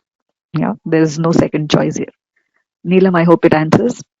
Mangesh, I see only these two questions as of now for me. If there's something more, I'll take it from my phone. Welcome, both of you. Thank you, ma'am. Thank you so much. Nigamja ma'am, are you there? Good morning, everyone. I think it's going to be afternoon now. So, welcome you all. So, I'm Nigamja, a physiotherapist, childbirth educator, and lactation counselor. So, we would like to have this session more interactive. So, we are going to have a small talk about lifestyle changes, क्या कर सकते हैं, क्या नहीं कर सकते हैं, जो भी आपको क्वेश्चंस आता है इसमें डालिए. And we are also going to do a session on exercises in pregnancy. So what I'm planning to do is वो सेशन में, एक्सरसाइज के सेशन में, I am going to show you the exercises. Right, I'm not going to use any presentation, rather I will show you exercises which we can do comfortably sitting and standing, because those are the ones which are easy to show. So whatever questions you have, or if it is possible, I would say that if you can also do it along with me, then it will be the best. So you can rearrange your place so that if you want, you can do the session. Have some space, एक chair ले सकते हैं, या bed के ऊपर बैठ के, या लेट के, या खड़े रह के जगह रख लीजिए कि आप खड़े रह के एक्सरसाइज कर सकते हैं, थोड़ा बैठ के भी एक्सरसाइज कर सकते हैं. ठीक है. So let us make it as much fun as is possible. Right. So I will be checking the chat box on and off. So I am not going to just do the slides. I am going to answer the questions. I will pause, answer करूंगी आपको जो भी questions है, and then we will take it ahead, so that आपको जो चाहिए वो मैं बताऊं, rather than have a set pattern of sharing information. So I think that will work well. So let us see. Okay, so I will just go through the presentation also, but I'm going to keep checking the chat box. So feel free to use the chat box. Questions में डालते जाइए, so that I will keep answering the questions also. Okay, right. As of now, questions नहीं है, so I will pause in between. We will check the questions and then go ahead. Right. So आज का session में we have already covered the nutrition. So we are going to cover the pregnancy care and then the exercises. That is what we are going to do. Today evening we have one more session. So if you have any of your friends जो 7th, 8th, 9th month में है, तो उनको आप बोल सकते हैं register करने के लिए. We are going to talk about labour, birth, about breast feeding, baby care, ये सब चीजों के बारे में हम डिस्कस करने वाले हैं. Right. So we all know that healthy mothers will make healthy babies. Right. हम मम्मी बेबी दोनों को हेल्दी रखना, that is what is our aim right now. Okay. So अपना प्रेगनेंसी 3 ट्राइमेस्टर में डिवाइड हुआ है. So throughout these 3 trimesters the requirements are going to be different, and आपके body में बहुत सारे चेंजेस आते हैं. सो ये जो चेंजेस के वजह से हमारे बॉडी में बहुत सारे डिस्कम्फर्ट्स भी आते हैं. Because one thing you will see is breast में डिस्कम्फर्ट आता है अर्ली ऑन इन प्रेगनेंसी. थोड़ा टेंडरनेस आता है और टच करने के लिए बहुत सेंसिटिव रहता है. ब्रेस्ट में चेंजेस आते हैं, ब्रेस्ट का साइज बढ़ता है, एरियोला निपल साइज सब बढ़ता है. So in preparation for feeding the same way अपना बेली मसल धीरे धीरे स्ट्रेच होने लगता है, बॉडी वेट बढ़ता है, और बेबी के ग्रोथ के हिसाब से पेट का मसल स्ट्रेच होता है. तो इससे बैक पेन हो सकता है, पेल्विक जॉइंट पेन हो सकता है, और जो हम लोग को लगता है कि अरे स्ट्रेच मार्क्स आ रहे हैं, स्क्रैचीनेस आता है. So these are all some of the discomforts which you are going to feel in pregnancy. और ये सब कम करने के लिए हम, एंड टू इंश्योर दैट आपका हेल्थ अच्छा रहे, बेबी का हेल्थ अच्छा रहे, डॉक्टर के पास आप टाइम टू टाइम मिलने वाले हैं. So, पहले 7वें महीने तक तो you are going to meet the doctor once in a month. उसके बाद once in 3 weeks, then once in 2 weeks. ऐसा अपना फ्रीक्वेंसी बढ़ता जाता है. 9th मंथ में थोड़ा वीकली आपको देखने की जरूरत रहती है. Right. And many test and investigations are done. I want you to just I don't want it to be more like क्या बोलते हैं एग्जाम के लिए क्लास प्रिपरेशन जैसा नहीं, बट थोड़ा ये सब अंडरस्टैंड कर लेंगे तो अच्छा रहेगा. बहुत सारे टेस्ट होता है. इसमें से शुगर करना तो आपको मालूम है, तो आप अभी रेगुलरली करते हैं, बिगिनिंग में भी करते हैं, फिर 24 वीक्स में ग्लूकोज पिला के करते हैं, ताकि जेस्टेशनल डायबिटीज को जल्दी से जल्द हम आइडेंटिफाई करें और उसको मैनेज करें. राइट. HIV तो आपको मालूम है, HBS, AG इज जॉन्डिस. ये सब इन्फेक्शन है जो बेबी को भी अफेक्ट कर सकता है, तो ये सब टेस्ट शुरुआत में ही कर लेते हैं. एंड थायराइड का टेस्ट करते हैं, because thyroxine is a very important hormone. अगर आपको डॉक्टर ने बताया है थायरोनॉन, एल्ट्रॉक्सिन, जो भी मेडिसिन दिया है वो कंटिन्यू करें थ्रू आउट प्रेगनेंसी. और बीच में चेक भी करते हैं thyroid levels again, and if there is some वापस वो थोड़ा ऊपर नीचे हो सकता है प्रेगनेंसी के दौरान, तो रिपीट वो डोसेज एडजस्ट कर लेते हैं, वो एडजस्ट करके ले लीजिए. ठीक है. एंड ब्लड ग्रुपिंग करना, RH फैक्टर, मतलब RH पॉजिटिव है कि नेगेटिव है, तो वो देखना जरूरी है. बिकॉज जो मदर्स RH नेगेटिव है and if the daddy is RH positive, then एक इंजेक्शन देना रहता है, which is very essential for the baby's growth and development. Haemoglobin तो आपको मालूम ही है, हीमोग्लोबिन अगर कम रहता है हम अनीमिया बोलते हैं, राइट? और नॉर्मल हीमोग्लोबिन मालूम है कितना होना चाहिए? It should B 12. 12 रहेगा तो it can carry oxygen sufficiently to the baby. And ये जो हीमोग्लोबिन अगर किसी किसी में डिफेक्टिव रहता है, no, it is kind of a disorder, so जिसके लिए हम स्क्रीन करने के लिए करते हैं थैलेसीमिया स्क्रीनिंग. सो इससे अगर थैलेसीमिया माइनर है, मेरे को थोड़ा डिफेक्टिव हीमोग्लोबिन रहता है, तो मुझे कुछ भी दिक्कत नहीं होती है, सिर्फ मेरा हीमोग्लोबिन ज्यादा नहीं बढ़ता है, 10 के ऊपर बढ़ता नहीं. पर अगर मेरे हस्बैंड को भी थैलेसीमिया माइनर है, पॉसिबिलिटी ऑफ बेबी का हीमोग्लोबिन बहुत नीचे ड्रॉप होना, जिसमें बार बार ब्लड ट्रांसफ्यूजन लगती है, इसको थैलेसीमिया मेजर बोलते हैं, वो होने का पॉसिबिलिटी रहता है 25% रिस्क. तो ये स्क्रीनिंग टेस्ट से हमको मालूम पड़ेगा whether there is any risk. ठीक है, तो ये सब टेस्ट कर लेते हैं प्रेगनेंसी में, राइट? एंड आपको फर्स्ट ट्राइमेस्टर में they also do this double marker करते हैं अलोंग विद द सोनोग्राफी. तो जब भी आपको रिपोर्ट मिलती है कोई इस प्रकार का मिलती है, it comes like a graph, इसको बोलते हैं रिस्क फैक्टर को मॉनिटर करते हैं. No, it's a profile which talks about the risk factor. तो हमको क्या चाहिए? We want to be in the green zone. अगर आप ग्रीन जोन में, लाइक इधर जो मार्किंग जो इधर आया है, so this person is in the green zone. Green zone में है तो मेरा risk is very minimum, right? अगर मैं येलो जोन या रेड जोन में हूं, उसका मतलब ये नहीं कि मेरे बेबी को कुछ problem, it only means that the risk factor is more. अगर मुझे और एग्जैक्टली मालूम होना चाहिए तो फिर मुझे और टेस्ट करनी है.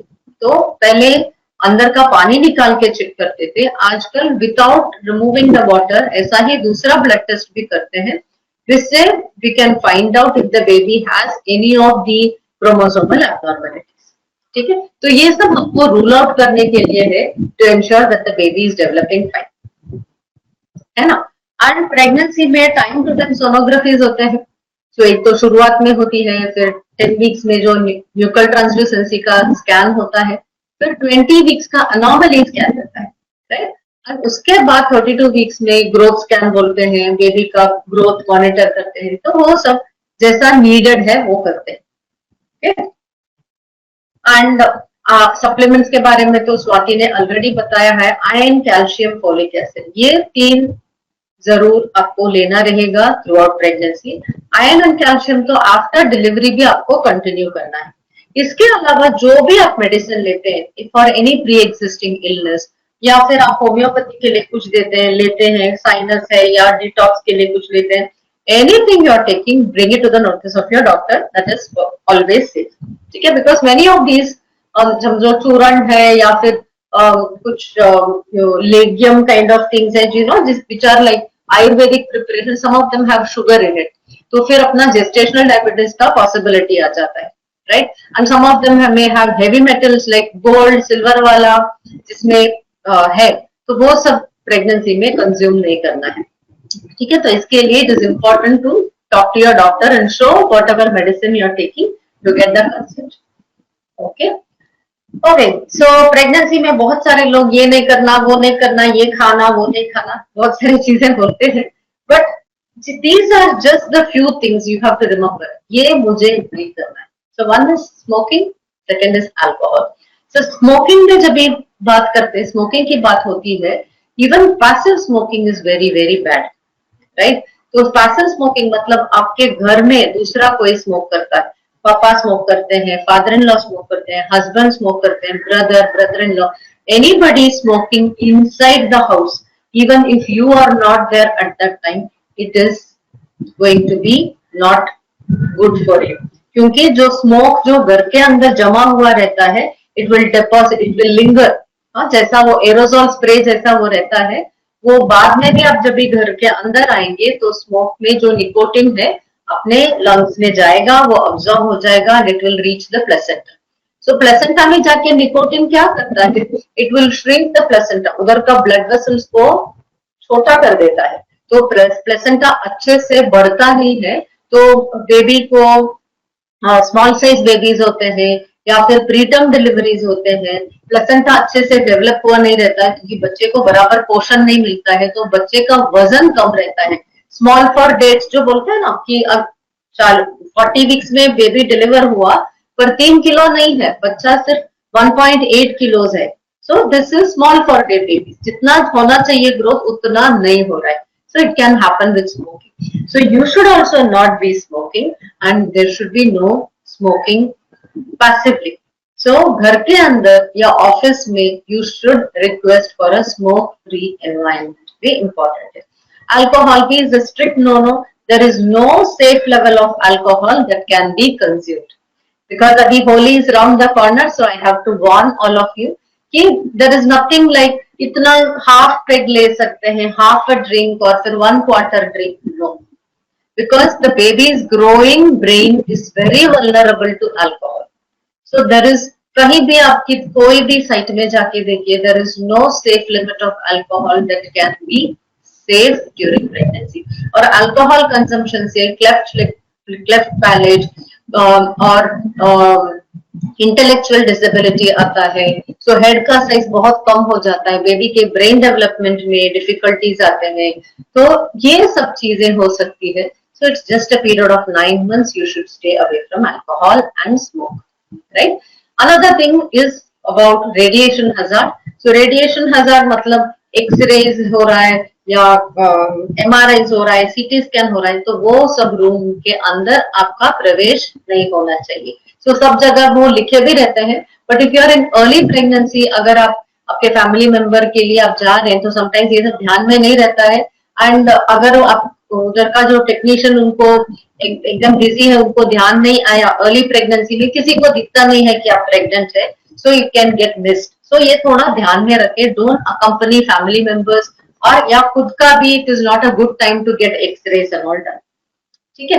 एंड केमिकल एक्सपोजर कम करना चाहिए। सो केमिकल एक्सपोजर में क्या क्या आता है, if you are handling chemicals, आप ऐसा फैक्ट्री में ऐसा कहीं वर्क कर रहे हैं कि where you are handling chemicals, और यू आर इनटू क्या बोलते हैं beauty industry, so you are beautician cosmetologist है, and you handle all these dyes and all these things, so it is very important to wear your gloves and masks so that you don't handle them, right? So chemical exposure में हम किस चीज को ignore करते हैं, जो भी घर के अंदर यूज करते हैं, जैसा हार्पिक है, बाथरूम क्लीनर्स है, फ्लोर क्लीनर्स है, all these different cleaning liquid जो है उसमें भी स्ट्रॉन्ग फ्यूम्स रह सकते हैं, राइट? सो ये सब काम आप ना करें।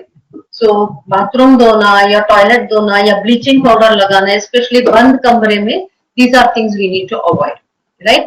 इसमें also included all the preserved food which Swati already spoke about, because जो colorants रहता है, food colorants रहता है या preservatives जो रहता है, so these are all things which can cause subtle problems in children, because आजकल they are linking attention deficit disorder or autism spectrum disorder to intake of lot of chemicals or intake of packaged food in pregnancy, तो ये हम avoid कर सकते हैं। So storing hot food in plastic containers, जैसा अगर आप restaurant से खाना मंगवाते हैं तो प्लास्टिक डब्बा में आता है, ये सब हमको अवॉइड करना चाहिए। And also non stick cooking ware, plastic का कुकिंग यूटेंसिल्स जो माइक्रोवेव के अंदर यूज होता है, so it is best to avoid those things, rather use glass utensils in microwave, और use cast iron tawa, cast iron ka kadai for your cooking instead of using all these non-stick items, right? Another less understood thing is the excess stress. So हम stress से कुछ तकलीफ होगा हम सोचते नहीं है, but yes, chronic stress रहता है, किसी किसी को ना ये आदत भी रहती है ना, some people are like they get stressed out when something doesn't happen the way they want, तो छोटे छोटे चीजों में बहुत स्ट्रेस लेते हैं। So if you are that kind of a person, this is the time to rethink, is it really worth if it is going to have an influence on me and on my baby, because वो सब long term में carry over होता है। So let go, जो भी आपके लिए अभी important नहीं है, let go। आज maid ने बराबर काम नहीं किया, let go, if things don't go the way you want, let go। So hold on to those things which are more important to you. That is the way to reduce your excess stress, right? And other things you need to avoid. Painting stray cats, stray dogs, वो सब हमको avoid करना चाहिए। तो उसमें से toxoplasma होता है, so these are all viral infection which can affect the baby. Also saunas, steam baths, वो भी अभी नहीं लेना चाहिए प्रेगनेंसी के टाइम में, स्पेशली अर्ली प्रेगनेंसी में, right.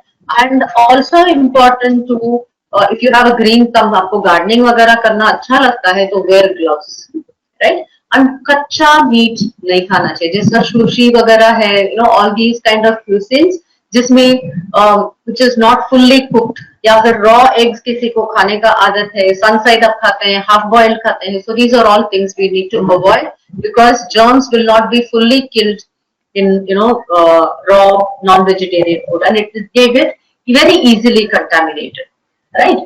So let me check if there are any questions. So then, okay, ठीक है. How walking during pregnancy, 1 hour, is it enough? Shall I travel by car? Is it possible? Okay, so Liji, walking during pregnancy is a very good thing, क्योंकि ये WHO का statement है कि we need to have at least 60 minutes of exercise daily, right? तो 60 minutes आप कर सकते हैं, so it is absolutely safe. But I would make a small suggestion.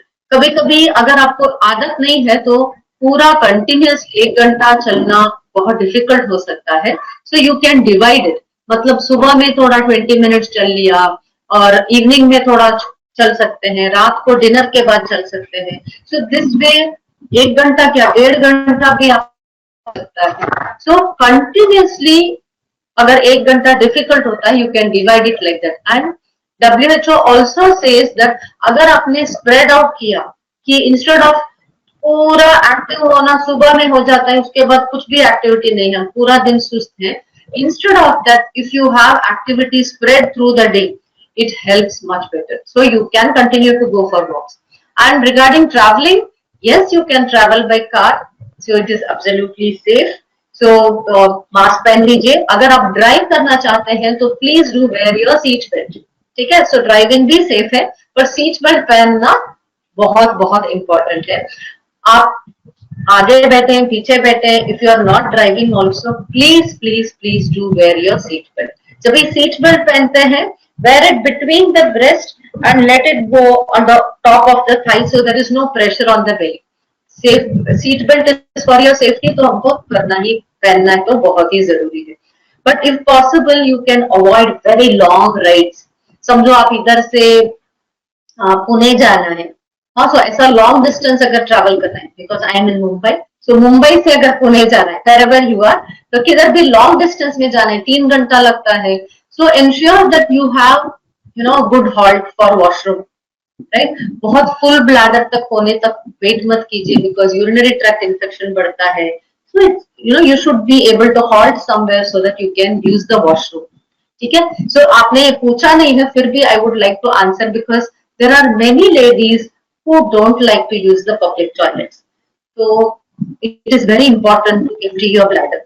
So it's okay. So look for a decent toilet, usually petrol pump के पास जो रहेगा, that will be safe. And if possible, use an Indian toilet where you don't need to sit on the seat. And please don't hover on the seat. अगर आपको western toilet ही मिला, there is no other choice. आपको बैठना ही पड़ेगा, हाँ? So just sit, no problem. Why? Because अगर आप अच्छे से नहीं बैठेंगे, तो अपना bladder पूरा empty नहीं होता है, right? So you won't be able to relax fully कि bladder पूरा empty नहीं होता है, और fully empty नहीं हुआ तो फिर बार बार ऐसा अगर होता है, urinary tract infection का possibility बढ़ता है, ठीक है। So that you need to be careful. Okay. Shazwaz is asking, sweeping and mopping the floor. Yes, you can do. You can sweep भी कर सकते हैं, mop भी कर सकते हैं. There is absolutely no problem. But what I usually suggest is, अगर आप, ये मेरा घर का रूटीन काम है, मेरे को करना पड़ता है, yes I can do it, but don't take it too much, और मतलब मैं रोज रोज करना है, मुझसे होगा या नहीं होगा, मुझे करना ही है, ऐसा एकदम रिजिड मत रखिए। Keep it flexible. You are not feeling so good, ठीक है, मैंने सिर्फ झाड़ू कर दिया, इट्स ओके, या फिर आज मुझे नहीं हो रहा है, मैंने नहीं किया, just take it lightly, don't take stress into it. And very important, don't do it as a form of exercise. बहुत लोग ये सोचते हैं कि झाड़ू पोछा करेंगे तो नॉर्मल डिलीवरी होगा, आप झाड़ू पोछा नहीं भी करोगे आपको नॉर्मल डिलीवरी हो सकता है, right? So don't punish yourself by doing very hard things जो मेरे को पहले आदत नहीं है. अगर आपको 3 BHK का घर है, उतना बड़ा घर को झाड़ू पोछा करना is not a easy task. अगर आपका 1 BHK है आराम से करो, या अगर 3 BHK है 1 या 2 रूम करो, बाकी को रहने दो, it's okay, right? So it should be comfortable. आप मॉप स्टिक लेना चाहेंगे या हाथ से करना चाहेंगे, everything is fine, there is absolutely no problem. ठीक है, okay. People say don't eat food which are warm in nature, don't lift heavy things. Is it right? Shazma, इसमें दो चीजें हैं. हेवी चीजें उठाना, यस, नहीं उठानी है. Okay, so if you have a elder child, 2 साल का बच्चा है, तो उसको प्लीज प्लीज मत उठाइए. And young children are very smart, they can learn very fast also. तो अगर बच्चे को थोड़ा बहुत हग करना है, थोड़ा सा उठाना है, उसको बोल सकते हैं खाट के ऊपर चढ़ जाओ, तो उधर से आप थोड़ा हग कर सकते हो. चेयर के ऊपर चढ़ जाओ, फिर उधर से करेंगे. फ्लोर से उठाना वो सब अवॉइड करेंगे. And you should definitely not pick up heavy weights. क्यों ऐसा बोलते हैं वो भी अंडरस्टैंड कर लीजिए. There are 2 reasons. One is जो हेवी यूट्रस रहता है, अगर ज्यादा वजन लेंगे तो जिनको ऐसा जॉब है where they have to regularly lift heavy weights, उसके वजह से कभी कभी उनका the cervix can start opening up earlier. हाँ, तो सर्विक्स का लेंथ जो है शॉर्टन हो जाता है. If you are in that kind of a job which warrants regular lifting, specially women who are working in some of the labs, उनका कुछ लैब इक्विपमेंट वगैरह उठाना रहता है, और घर में भी अगर अब पानी का प्रॉब्लम है, बाल्टी में पानी उठाना पड़ता है. So these are not the kind of things which you want to do in pregnancy on a regular basis. ठीक है, so that is one reason. Second reason is अगर मेरे को कुछ नहीं हुआ, everything is fine, but still मेरा tissues are going to be much more flexible. So when you are in pregnancy and when you are going to be lifting heavy weights, it can cause the tissues to become more slack. अपना जो pelvic floor जो है तो वो ज्यादा relax हो जाता है. So this can cause incontinence का प्रॉब्लम आ सकता है later on, or it can cause pelvic organ prolapse. So these are all things which can happen later. अभी शुरू में मालूम नहीं पड़ेगा, पर बाद में you may find that ये सब problems surface होते हैं. So it is better we don't do these kind of things during pregnancy. Okay, right. So let us move further to into the topic. So क्या क्या करना है? So ये सब तो आपको already मालूम है. अच्छा खाना है and you should be active and follow your doctor's advice. Happy रहना चाहिए, right? So this is what is the RCOG guidelines, the Royal College of Obstetrics and Gynecology, कि ये अपना chemical exposure के बारे में है. Just glance through it. Okay, ठीक है. So जो आपको केयर करना है, सी बहुत सारे चीजें आपको ऑलरेडी मालूम रहेगा और you have already seen in the net. तो I am not going to talk about all those things. जो बहुत important मुझे लग रहा है कि which is very important for our health, that is what I am going to touch upon today. ठीक है. So first is the skin changes. We all get little worried कि बहुत सारे skin में changes आते हैं. Many of these are normal, right? जैसा face में वो dark brown patches आना, neck में आता है, it happens in the armpits, buttocks, thighs, बहुत सारे जगहों में आता है. So these are all absolutely normal. Right? So don't waste your time and money on beauty products or trying to bleach them away, क्योंकि वो सब नहीं जाएगा. So just leave them alone. Right? There are no magic creams or magic facials which will change these things. Just leave them alone. They will slowly fade away after your baby arrives. And it is better to just leave them alone in the early part of lactation also. 6 महीने after delivery भी अगर linger होते हैं, then you can get them treated from a cosmetologist. Okay, but usually they disappear on their own, nothing to worry. Okay, so ऐसा belly में जो dark lines आते हैं, so these are all normal, right? So you may also feel that ऐसा skin में, जैसा web जैसा red and purple colour का वेन्स दिखने लगते हैं, इसको स्पाइडर नीवाई बोलते हैं. सो अपने सरफेस कैपिलरीज है वो थोड़ा डायलेट होता है, इसके वजह से होता है. This is also absolutely normal. जो प्रेगनेंसी के जो हार्मोन्स आते हैं ना, रिलैक्सिन करके hormone, it will make the veins to dilate, the capillaries to dilate, इसके लिए होता है. These may all fade away after the baby arrives. Right. But there are some women जिनका फैमिली हिस्ट्री ऑफ वेरिकोसिटीज रहता है, no, अगर आपके daddy, mummy, uncle, aunt, grandpa, grandma, किसी केस में आपने देखा उनके पैर में ऐसा कर्ली कर्ली मोटे मोटे वेन्स दिख रहे हैं जो ग्रीन ग्रीन दिखते हैं, वो कभी वो इची भी होते हैं. So these are varicosities and these are all familiar. मतलब अगर मेरे दादा दादी को आया है तो मेरे को भी आने का पॉसिबिलिटी है. तो अगर ऐसा है तो प्रेगनेंसी में टाइम एंड अगेन आप थोड़ा अपना पैर को चेक कर सकते हैं. और कैसा चेक करना है? खड़े रह के चेक करना है. लेट के ये सब दिखते नहीं है. खड़े होएंगे एंड यू कैन पूरा लेग्स को आप देखेंगे मिरर में. Sometimes back of the knee में, बैक ऑफ द थाई में you may see thick curly veins, not the thin ones, they are thick and curly. अगर ऐसा रहता है, दीज आर ऑल वेरिकोसिटीज. और किसको ये ज्यादा हो सकता है?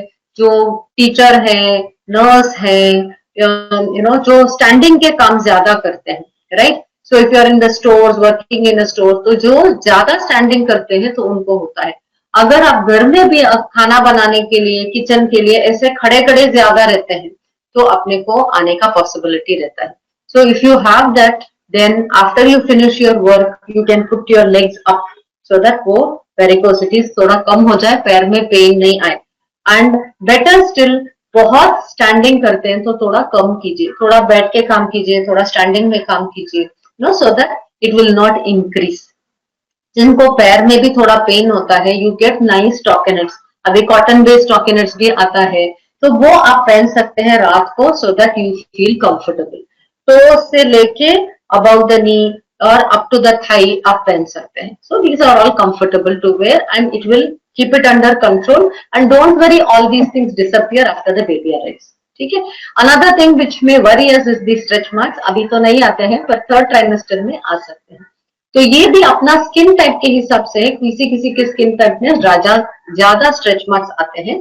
So you can apply some moisturising cream, अपना पॉस्चर अच्छे से मेंटेन करेंगे एंड एक्सेस वेट गेन नहीं आने देंगे, then everything should be good. ठीक है. So these are all things you can do to avoid too much of stretch marks, right. And if you have to remove hair removal करना है तो what are the safe options, how you can do safe hair removal safely. So one thing you need to think is, if you are going to use a razor or you are using vaccine, these are all safe. What you don't want to use is, you don't want to use hair removal creams, क्योंकि body के ज्यादा area में वो लगाना पड़ता है तो chemical exposure बढ़ जाएगा. And if you are going to do bikini waxing and all, so bikini area maybe you will not use any hair removal creams and you can use vaccine, but still you have to do a small test patch, क्योंकि अपना body differently respond कर सकता है pregnancy में. तो फोड़ियां निकल सकती है तो फिर हमें अपने को अननेसेसरी टेंशन है. सो वो थोड़ा ध्यान में रखेंगे. हेयर कलरिंग फर्स्ट ट्राइमेस्टर में it's better to avoid. So second and third trimester में if you just do once और एंटायर प्रेगनेंसी में 2 बार अगर किया तो then it is absolutely fine. बार बार फैशन चेंज करके कलरिंग करना या हेयर स्ट्रेटनिंग के लिए कुछ लोशन लगाना, वो सब करना, तो वो सब आप अवॉइड करेंगे, that will be the best. ठीक है. सो अगर पार्लर में तो I don't think you will go now and it is safer not to go. In case you have to visit the parlor for doing facials or whatever, please take your own things. Towel से लेके tweezers, nail clippers, everything अपना खुद का लेके चाहिए. दूसरे किसी का यूज किया हुआ प्रोडक्ट्स अपने ऊपर मत इस्तेमाल कीजिए. ठीक है. Okay, so breast care. So the another important thing I always like to emphasize is on taking good care of the breast. So daily bath is a must. So when you are taking bath, please do not soak the nipple and the areola. And before you take bath, just apply any vegetable oil. So any vegetable oil will do. अगर coconut oil use करते हैं तो उससे anti fungal properties भी है, so it is going to help you. And usually coconut oil is a little lighter oil. अभी summer के time में चिपचिपा अच्छा नहीं लगता है तो वो कंफर्टेबल लगेगा, right. And when after you have taken bath, अगर निपल्स में अपने साबुन नहीं लगाया वो सब सॉफ्ट हो जाता है. So when you wipe with the towel, any dry skin, because you will see lot of dry skin on the nipple and the areola, तो वो ऐसा ही निकल के आ जाएगा टॉवल में. So आपका nipple and areola skin will be clear, right? Because nipples में बहुत सारे pores रहते हैं. बॉटल में आपने देखा होगा एक ही hole रहता है through which the milk comes out, but nipple में there will be 15 to 20 holes through which the milk is going to come out. So all these holes should be, the pores should not get clogged. So ये जो regular करेंगे तो आपका जो dry skin आके वो nipple पोर को बंद नहीं करेगा, तो उससे कुछ वो मिल्क डक्ट्स कुछ इन्फेक्ट नहीं होएगा, तो वो इट विल बी सेफ. ठीक है, तो ये एक डेली रूटीन आपको फॉलो करना चाहिए. दूसरा कुछ फैंसी क्रीम्स, ये कोको बटर बोला या फिर ये निप केयर, ये सब please don't apply anything else. It doesn't require anything else. ठीक है, and you need to keep your breast well supported by wearing a good supportive bra. Supportive bra पहनना बहुत जरूरी है, but no fancy ones, no padded ones, no silicone ones, तो ये सब नहीं करेंगे. And in the 7th and 9th month, you have to check the nipple for the stretchability, because nipple flat भी दिख सकता है, protruded भी दिख सकता है. That is not a problem, but you should be able to hold it and stretch it up. अगर stretch करके 1 इंच तक बाहर खींचने को आता है, it is good to go. Then nothing else is required. ठीक है, so सिर्फ ये हमको चेक कर लेना चाहिए.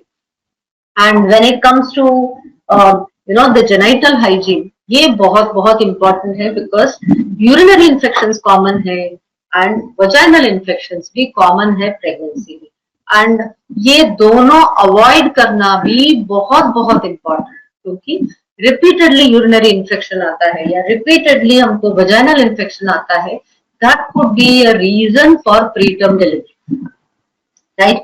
And हर टाइम इन्फेक्शन आता है, एंटीबायोटिक खाना पड़ता है. सो we want to minimize the use of antibiotics, right? Infections को हमको कंट्रोल करना बहुत आसान रहेगा, and by following simple routines it is possible. ये क्या routines है? First thing, every daily bath is a must, right? And अगर समर के टाइम में you can take bath twice in a day. Second thing, avoid any medicated washes on your private part. It just needs to be washed only with water. साबुन भी जब भी use करेंगे, you will not put it inside.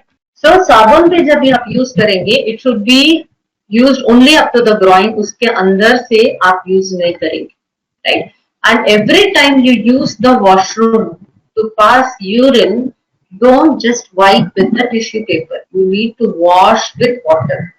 This also includes the time you use the washroom outside the home. घर के बाहर जाते हैं, बहुत टाइम हमको लगता है अरे उधर का पानी अच्छा रहेगा कि नहीं, पर जो भी पानी रहेगा it is safe, right? But what is not safe is the urine residue on your private part, because that will help more bacteria to grow and it can cause urinary infection. And women का urinary tract is very short, only 4 centimeter, मतलब इतना सा है urinary tract, and वो infection जो भी आता है quickly it can go to the bladder. ठीक है, so वो हमको avoid करना चाहिए, right? And ensure that you empty your bladder fully. तो इसके लिए मैंने बोला जब भी आप बाहर के इसमें वॉशरूम यूज करते हैं, don't hover over the seat. ऐसा बहुत लोग ऐसा खड़े रह के आधा बैठ के यूरिन पास करते हैं. Don't do that. सिट, कुछ नहीं हो जाएगा, right? So it will come only in contact with the skin of the thigh, right?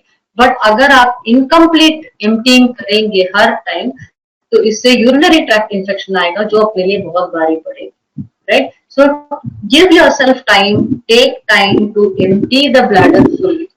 अगर कभी कभी क्या होता है, यूरिन पास करके खड़े होने के बाद वापस यूरिन लगती है, so you stand, don't rush out of the toilet immediately. If you feel again थोड़ा यूरिन जाएगा तो वापस बैठ के यूरिन पास करें, जिससे we can reduce the residual urine. मतलब अगर 300 ml है, यूरिन पास करते हैं, कभी कभी 50 ml रह जाता है, आप खड़े होते हैं तो after few seconds you may feel हाँ वापस मैं पास कर सकती हूँ. Sit and pass so that सिर्फ 5 ml या 2 ml रुक जाए, राइट? सो थोड़ा तो रेसिडुअल यूरिन रहेगा, पर अगर ज्यादा रहता है it is a reason for urinary infection. ये मेथड को हम बोलते हैं डबल बॉइलिंग, मतलब 2 बार आप बैठ के यूरिन पास करते हैं, इससे यूरिनरी इन्फेक्शन अवॉइड होता है. एंड पानी से वॉश करना है. जब भी पानी से वॉश करते हैं, समझो ये आपका प्राइवेट पार्ट है, आगे यूरिन पैसेज है, बीच में वजाइनल पैसेज है, पीछे है motion passage. You have to wash from the front. अगर जेट यूज करते हैं आगे से चलाना है, ताकि ऐसा हो जाए। हाँ, वरना फीकल कंटामिनेशन मतलब मोशन पैसेज में लगा हुआ हाथ आगे आया या फिर जेट को पीछे चलाया तो स्टूल्स आके अपने यूरिन पैसेज में जमा हो सकता है, जिससे यूरिनरी ट्रैक्ट इन्फेक्शन आती है। ठीक है, and you should also avoid using any panty liner. थोड़ा यू नो वजाइनल सेक्रीशंस आता है करके पैंटी लाइनर मत लगाइए, बिकॉज उससे गीलापन रह जाता है और वो जो सिंथेटिक मटेरियल जो रहता है उससे इरिटेशन आता है, वजाइनल इन्फेक्शन जल्दी आएगा। ठीक है, वजाइनल इन्फेक्शन, ईस्ट का इन्फेक्शन सब कॉमन है प्रेगनेंसी में। सो if you feel that your vaginal discharge is smelly, it has a cord like appearance, there is pricking pain, these are all signs of infection, तो doctor को दिखाना चाहिए। ठीक है, emotional care is another important thing. So बहुत time pregnant ladies को लगता है मदर इन लॉ हार्शली बात करते हैं, husband is not very supportive, और प्रेगनेंसी में ऐसा ही छोटे छोटे चीजों पे गुस्सा भी आता है, रोना भी आता है, right? So there may be nothing wrong with the way the people are interacting with you. It is not any different, but the way we are able to perceive can change. तो इसको handle करना बहुत जरूरी है, क्योंकि आजकल ज्यादा ladies are feeling low in pregnancy. Pregnancy में थोड़ा डिप्रेस्ड लग सकता है कि देन आफ्टर डिलीवरी भी वो कंटिन्यू हो सकता है। It can affect the way we feel about being a mother, it can affect your after delivery period. तो हम कैसा अपने आप को संभालें, right? So first thing is you need to exercise regularly. Exercise करने से एंडोर्फिन्स लेवल्स बढ़ते हैं, this will keep you happy. Exercise करेंगे आप खुश रहोगे, आपका emotional ups and downs even out हो जाएगा। So this is very good enough reason why you need to be exercising. So don't think that exercise करना इट इज लाइक ठीक है अगर होगा तो करेंगे वरना नहीं करेंगे। No, it is a must for every lady. ठीक है, and second thing is give yourself some time. अपने आप को सेटल होने के लिए टाइम दीजिए। एंड समटाइम्स नेगेटिव थॉट्स आते हैं ना, ठीक है, एक्सेप्ट, डोंट फील गिल्टी। ठीक है, so it's okay, so it is okay to feel like that. ठीक है, let me think of how I can manage this, ऐसा सोचना चाहिए। पिक अप अ हॉबी और something and talk to someone, right? Husband से बात कर सकते हैं, रोज शाम को हस्बैंड को साथ में लेके जाइए वॉकिंग के लिए, तो बात कर सकते हैं। If you are not feeling very comfortable sharing very intimate thoughts or some thoughts with your husband, find a friend जिनके साथ आप बात कर सकते हैं, ताकि अपना मन हल्का हो जाए, right? So your mind should be light and comfortable, right? तो ये करेंगे तो अपना emotional aspects will be maintained well. But इसको जितना possible है अच्छे से रखें, because after delivery also when you have to feed the baby, तो वो टाइम में ज्यादा डिप्रेशन आ सकता है। And if you feel weepy, not so good, don't wait. ठीक है, डोंट थिंक दैट हाँ ये होता है, it's okay, I will manage.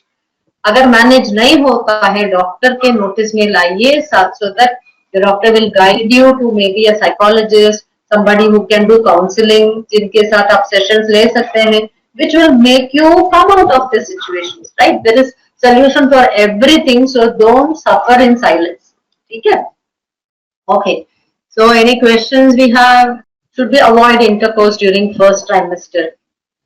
Many doctors will suggest you that, because pregnancy अभी क्या बोलते हैं, it is just getting established, implantation हो रहा है, so sometimes it is not that intercourse से कुछ हो जाएगा, but spontaneous miscarriages are common in the first trimester. तो कभी कभी क्या होता है, both the parents can harbor guilt, अरे I did this and because of that तो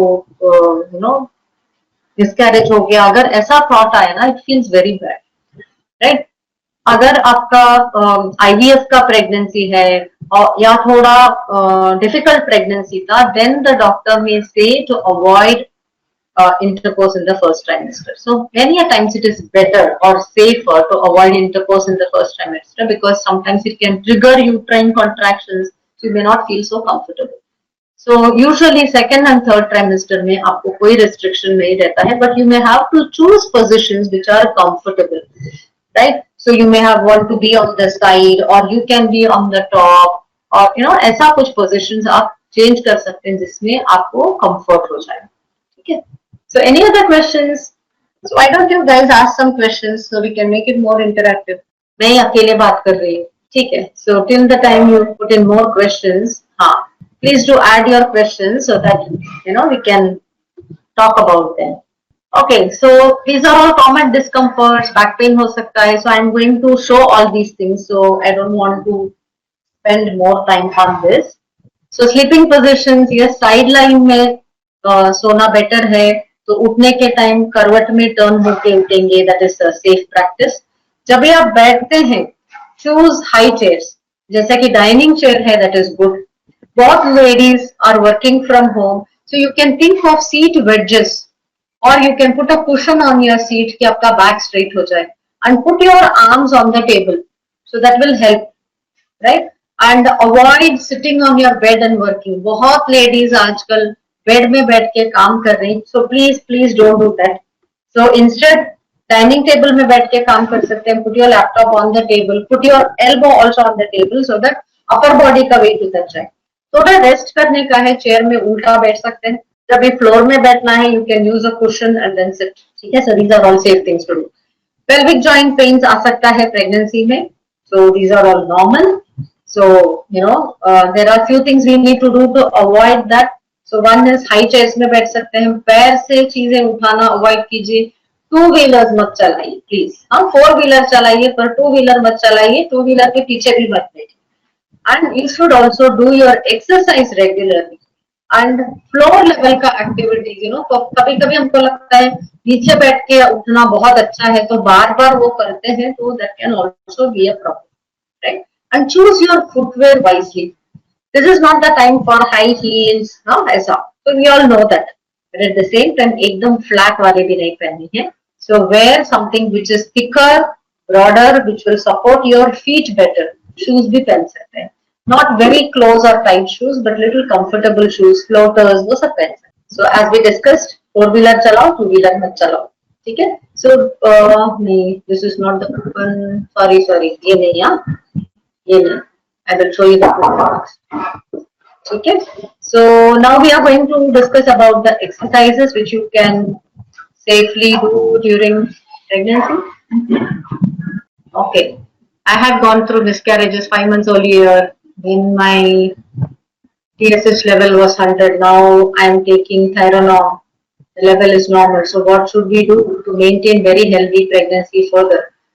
See, you have to follow what your doctor is saying, because अभी आपका Theranorm चालू है, तो वो continue रखेंगे. So the doctor will also tell you when you need to check the TSH again.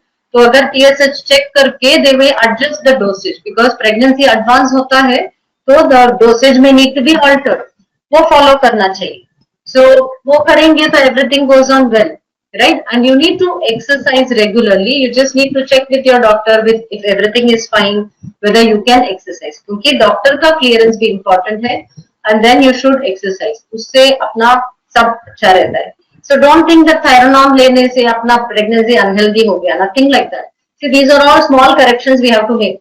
Iron लेते हैं, calcium लेते हैं, folic acid लेते हैं, वैसा ही Theranorm भी लेते हैं. So don't get unduly worked up.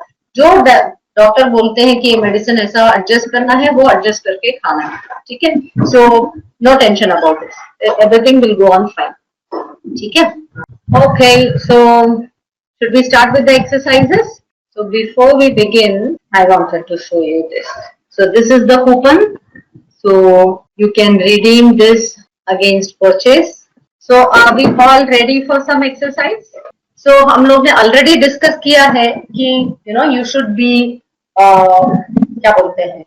You should be exercising regularly. दिन में 60 minutes is what WHO is saying. So please ensure that you are giving sufficient time for your exercises, right? Okay. So now, I hope you can see. I'm going to remove this so my arms will be free. I hope I'm audible still now. Audible हो ना मैं? So let us do some simple exercises right now. बैठे करने को start करते हैं. So if you are sitting on a chair, that is the best thing to begin your exercise. Audible हो ना? Yes, ma'am. Yes, ma'am, you are audible. ठीक है. So if you can see, I'm sitting on a chair like this. इसमें arm rest नहीं है. This is a very good chair to sit when you have to exercise, right? So let us do some simple stretch. So first thing we have to sit tall. अच्छे से straight बैठेंगे, पीछे rest नहीं करेंगे, straight बैठेंगे. एक हाथ ऊपर करके you can stretch the arm. तो इसमें पूरा स्ट्रेच होगा. अगर आप इतने देर से बैठे हैं तो ये स्ट्रेच करेंगे तो आपको भी अच्छा लगेगा, राइट? हाथ नीचे कर दीजिए. Now take the other arm up, elbow bend कीजिए, थोड़ा पीछे के तरफ स्ट्रेच कर लीजिए, just for a few seconds and down. Easy. Let us do this one more time. हाथ ऊपर करेंगे, एल्बो बेंड करेंगे, थोड़ा स्ट्रेच, डाउन. दूसरा हाथ ऊपर करेंगे एंड स्ट्रेच. ये एक्सरसाइज से क्या बेनिफिट है मालूम? बहुत टाइम हमको ऊपर का चीजें अगर रीच करनी होती है तो हाथ ऊपर तक नहीं जाता है, then we have to bend back. ऐसा होता है ना, इधर तक ही पहुंचता है, फिर ऐसा करते हैं, तो इससे बैक में स्ट्रेन आता है. So when you are stretching this, अपना हाथ ऊपर तक जाता है. Not that you are going to pick up some heavy load, वो तो नहीं करने वाले हैं, पर सिंपल थिंग्स लाइक मैंने कपड़ा सुखाया है वो निकालना है तो भी मेरा हाथ ऊपर तक पहुंचना चाहिए comfortably without straining the back. So it's a very good exercise for that. Okay. So next exercise we are going to do is to stretch the body, the sides of the body especially. तो एक हाथ again ऊपर करेंगे और थोड़ा खींचिए ऊपर, then थोड़ा सा स्ट्रेच करेंगे ऐसा. You want to stretch the side of the body, right? Feels good, right? Slowly breathing करो. Don't hold your breath. हाथ नीचे. अभी दूसरा हाथ ऊपर करेंगे और थोड़ा ऊपर की तरफ खींच के हल्के से बेंड करना है. ये स्ट्रेच होता है. Careful not to hold the breath, normal breathing. और फिर हाथ नीचे, है ना? अच्छा लग रहा है ना? Let's do one more time. हाथ ऊपर और खींचेंगे ऊपर, थोड़ा सा स्ट्रेच, ब्रीथ कंटिन्यूअसली. हाथ नीचे. दूसरा हाथ ऊपर करेंगे, ऊपर लंबा करके फिर थोड़ा सा स्ट्रेच करें एंड स्लोली ब्रीथ, राइट? तो थोड़ा बॉडी हल्का फील होता है. प्रेगनेंसी में क्या होता है, हम ऐसा अगर बैठते हैं, there is a fold here, when you are working on your laptop, when you are watching TV, this is the worst thing to do. अभी ऐसा करूं तो मैं भी प्रेग्नेंट दिखती हूँ ना, आई एम नॉट. सो ये जो फोल्ड नहीं आना चाहिए, तो अपना पोस्चर को ऐसा रखना है. So जब भी आप बैठ के काम करते हैं, there should be no fold here. If you are looking at yourself in the screen or if you are able to see a mirror, you ensure that इधर fold नहीं आए, ठीक है? And pregnancy में बढ़ते बढ़ते बहुत लोगों को इधर सब पेन फील होता है. बैठे बैठे अरे इधर बहुत दुखता है, सोरनेस आता है, रिब्स में पेन आता है. So this simple exercise will help, right? Let us do one more exercise sitting में. You just hold the backrest. ऐसा पकड़ेंगे. The other hand you keep on the opposite knee and then you twist your body like this. Just twist and look at the side. Don't strain your neck and look behind. सब side में देखें. फिर वापस आ जाइए. Now opposite knee में रखना है. Back rest को पकड़ेंगे and twist. अगर आप बेड में बैठे हैं या फिर स्टूल में बैठे हैं, just hold the back of the seat. जैसा मैं अभी दिखा रही हूँ, बैक ऑफ द सीट को पकड़ेंगे. Like let me show you like this. इधर पकड़ेंगे, hand on the opposite knee and twist your body, right? इससे अपना बॉडी ज्यादा फ्लेक्सिबल रहता है. Simple things like when you have to cross the road, हमको पीछे का गाड़ी देखने को होना चाहिए ना, तो वो होने के लिए ये ट्विस्ट करने का मूवमेंट शुड बी फ्री. और प्रेगनेंसी में ये सब थोड़ा कम होता है, हम डर डर के हम मूवमेंट करते हैं इसके वजह से, ठीक है? So simple exercises to do. Okay, so I will show you one exercise for breathing, right? So सब लोगों को मालूम है कि ब्रीदिंग एक्सरसाइज करना बहुत इंपॉर्टेंट है, पर ये कैसा करें? Very simple things like Om chanting is absolutely fantastic. So how you can do? You can simply put your hands down, long breath.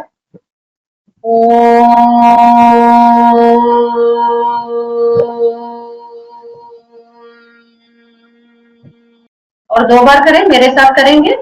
Begin करें. Take a long deep breath.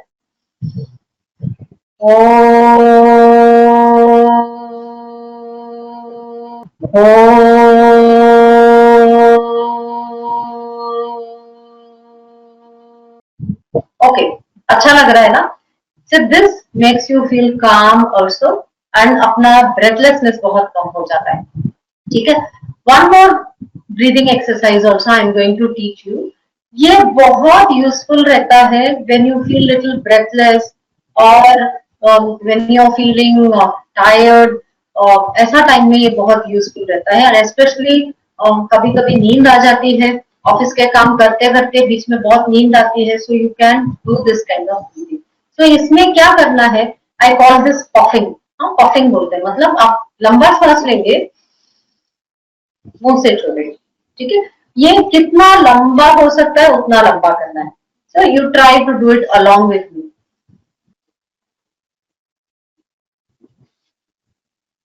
Easy है ना? सो इससे इमीडिएटली हमारा माउथ एरिया पूरा relax हो जाता है और अपने बॉडी को एक्स्ट्रा ऑक्सीजन भी मिलता है. ये अभी बहुत जरूरी है आपके लिए और आपके बेबी के लिए. ठीक है.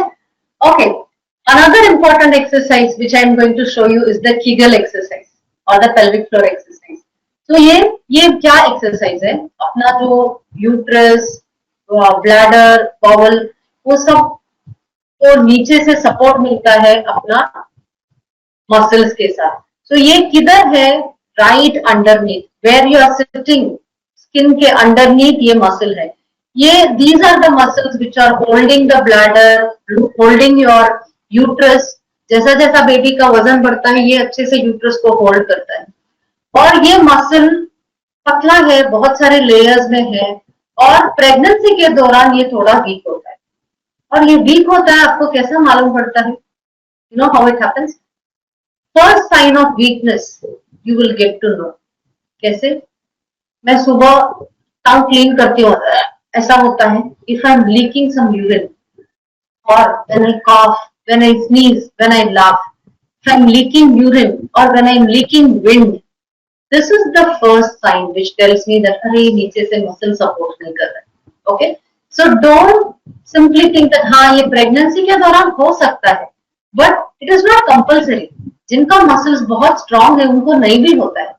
So why don't we come in that category where we will have stronger muscles? So let us start working this muscle. तो ये मसल को कैसा हम वर्क करेंगे? You are going to try and squeeze your urine passage and your motion passage. Try to squeeze, pull it inside and then slowly release. So try and do it with me. Try to squeeze the muscle, pull it inside your body. Try 2 more times. Squeeze the muscles from below, pull it inside, then relax. Squeeze the muscle. If you are not understanding how to squeeze this muscle, you think you want to stop the flow of urine. You want to pass urine, but you want to stop it. Or you feel like passing wind, you want to hold it back. आप क्या करेंगे? तो वही आपको करना है. Try to squeeze it inside and then relax. So it's a very simple exercise. आप ऐसा 5 times, 10 times ऐसा कर सकते हैं. दिन में 2-3 बार करेंगे तो अपना मसल स्ट्रॉन्ग रहेगा. ये सिर्फ इतना करेंगे तो काफी नहीं. Every time when you are cleaning your tongue, जब भी आपको ये लीक होता है, वो टाइम में try to squeeze the muscle inside. Like for example, मुझे अभी मैं टंग क्लीन करने वाली हूँ, तभी squeeze inside, clean, then relax. Okay. और when I am going to cough, तो तभी और when I am sneezing, try to squeeze inside, उसके बाद छोड़ेंगे. इससे you are recruiting the muscle and guiding the muscle to work and support the passages so that you can prevent leaking. ठीक है. So this is a important exercise. कुछ doubts किसी को है क्या? देखें. Okay. Having leg pain in the night in the second trimester. Sonam, अगर रात को आपको पेन है लेग में, सो वन थिंग इज थोड़ा अच्छे से पानी पीना चाहिए. एंड समटाइम्स कैल्शियम लेवल्स कम होने से भी होता है. But very common thing is अपना exercise. So I am going to show you some exercise which you can do along with me right now. which will help in reducing your leg pain. ठीक है, so मैं थोड़ा adjust करती हूँ, so you can see, you may not be able to see my face, but अपना पैर तो दिखना चाहिए. Okay. So now what I'm doing is, मैंने chair ऐसा आगे किया है. You can see my legs now. ठीक है ना? So one important thing to do is, you will go up on your toes. So ये calf muscles के लिए ये exercise बहुत अच्छा है. So this is a very good exercise. So you can do 10 repetitions of this, or you can do it like this, like how you do on a stepper. तो ये ऐसा भी कर सकते हैं. ये भी 10 या 20 कर लीजिए before you go to bed. तो इससे क्या होगा, आपका काफ मसल्स अच्छे से पंप करेगा. सो जो भी पुराना नीचे ब्लड था वो सब ऊपर हार्ट को चला जाएगा, फ्रेश ब्लड आएगा. So then it will heal. तो जो भी आपको एक्स रहेगा तो वो सब क्लियर होगा. Plus you will also do a stretch. एक पैर आगे रखेंगे. I hope you can see. एक पैर आगे एक पैर पीछे रखेंगे, बहुत कम दिख रहा है. So you will stretch the back. So I'm holding the chair in the front. ये मेरा जो पीछे का लेग है, उधर का हील जमीन पे टच होता है. Knees will be straight, so that there will be a good stretch in the back calf. Okay? फिर चेंज करेंगे. एक पैर आगे, दूसरा पैर पीछे. आगे का पैर इतना ही बेंड, बहुत आगे बेंड मत कीजिए, इतना ही रखना है. बॉडी स्ट्रेट रखेंगे, कमर से सीधा. Try to keep the heel down and knee को सीधा रखेंगे. ठीक है, सिर्फ एक बार ये स्ट्रेच करेंगे. This should be sufficient, right? Okay, all right. This is not an exercise but a very common doubt many ladies ask is, मैं आगे झुक सकती हूँ क्या? अगर मुझे झुकना है तो मुझे कैसा झुकना है? तो ये क्वेश्चन सब लोग पूछते हैं. So I want to tell you that.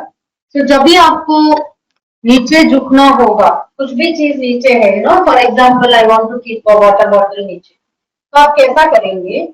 You will bend your knees, push your bottoms behind and keep it down. Right? So this is the position. And then you can come up, right? So you bend, push your bottoms behind. You think as if you want to sit on a chair. If there is a chair, आप कैसा बैठेंगे? ऐसा बैठेंगे ना? तो वही करना है. And then you can pick up the bottom, right? What you don't want to do is, you will not do this. Knee straight करके आगे नहीं झुकना है, right? What you also don't want to do is, you will not do full squat and get up. Correct? बहुत ladies बोलते हैं कि उनको ये बताया जाता है कुछ भी नीचे से उठाना हो पूरा उठक बैठक करो. So please, please, please don't do that. Do only आगे ऐसा हिप पीछे करके नीज थोड़ा बेंड करके पिकअप करेंगे. ठीक है? So this is something which I wanted to share with all of you. So exercise करना आपके लिए बहुत बहुत फायदेमंद होता है. So please go ahead. It will keep your pregnancy healthy. तो complications बहुत minimize हो जाता है and you will be happy. कुछ भी वो low feel होने का वो सब खत्म हो जाता है. It is very very very important to stay fit throughout your pregnancy. क्योंकि उससे आपका मसल्स भी स्ट्रांग होगा, तो आफ्टर डिलीवरी रिकवर होना भी बहुत फास्ट हो जाएगा. And if you are interested to learn exercises, please don't use the YouTube. तो YouTube देख के कुछ भी exercise मत करिएगा. It is very important to learn exercises properly, right? So if you are interested, you can get in touch.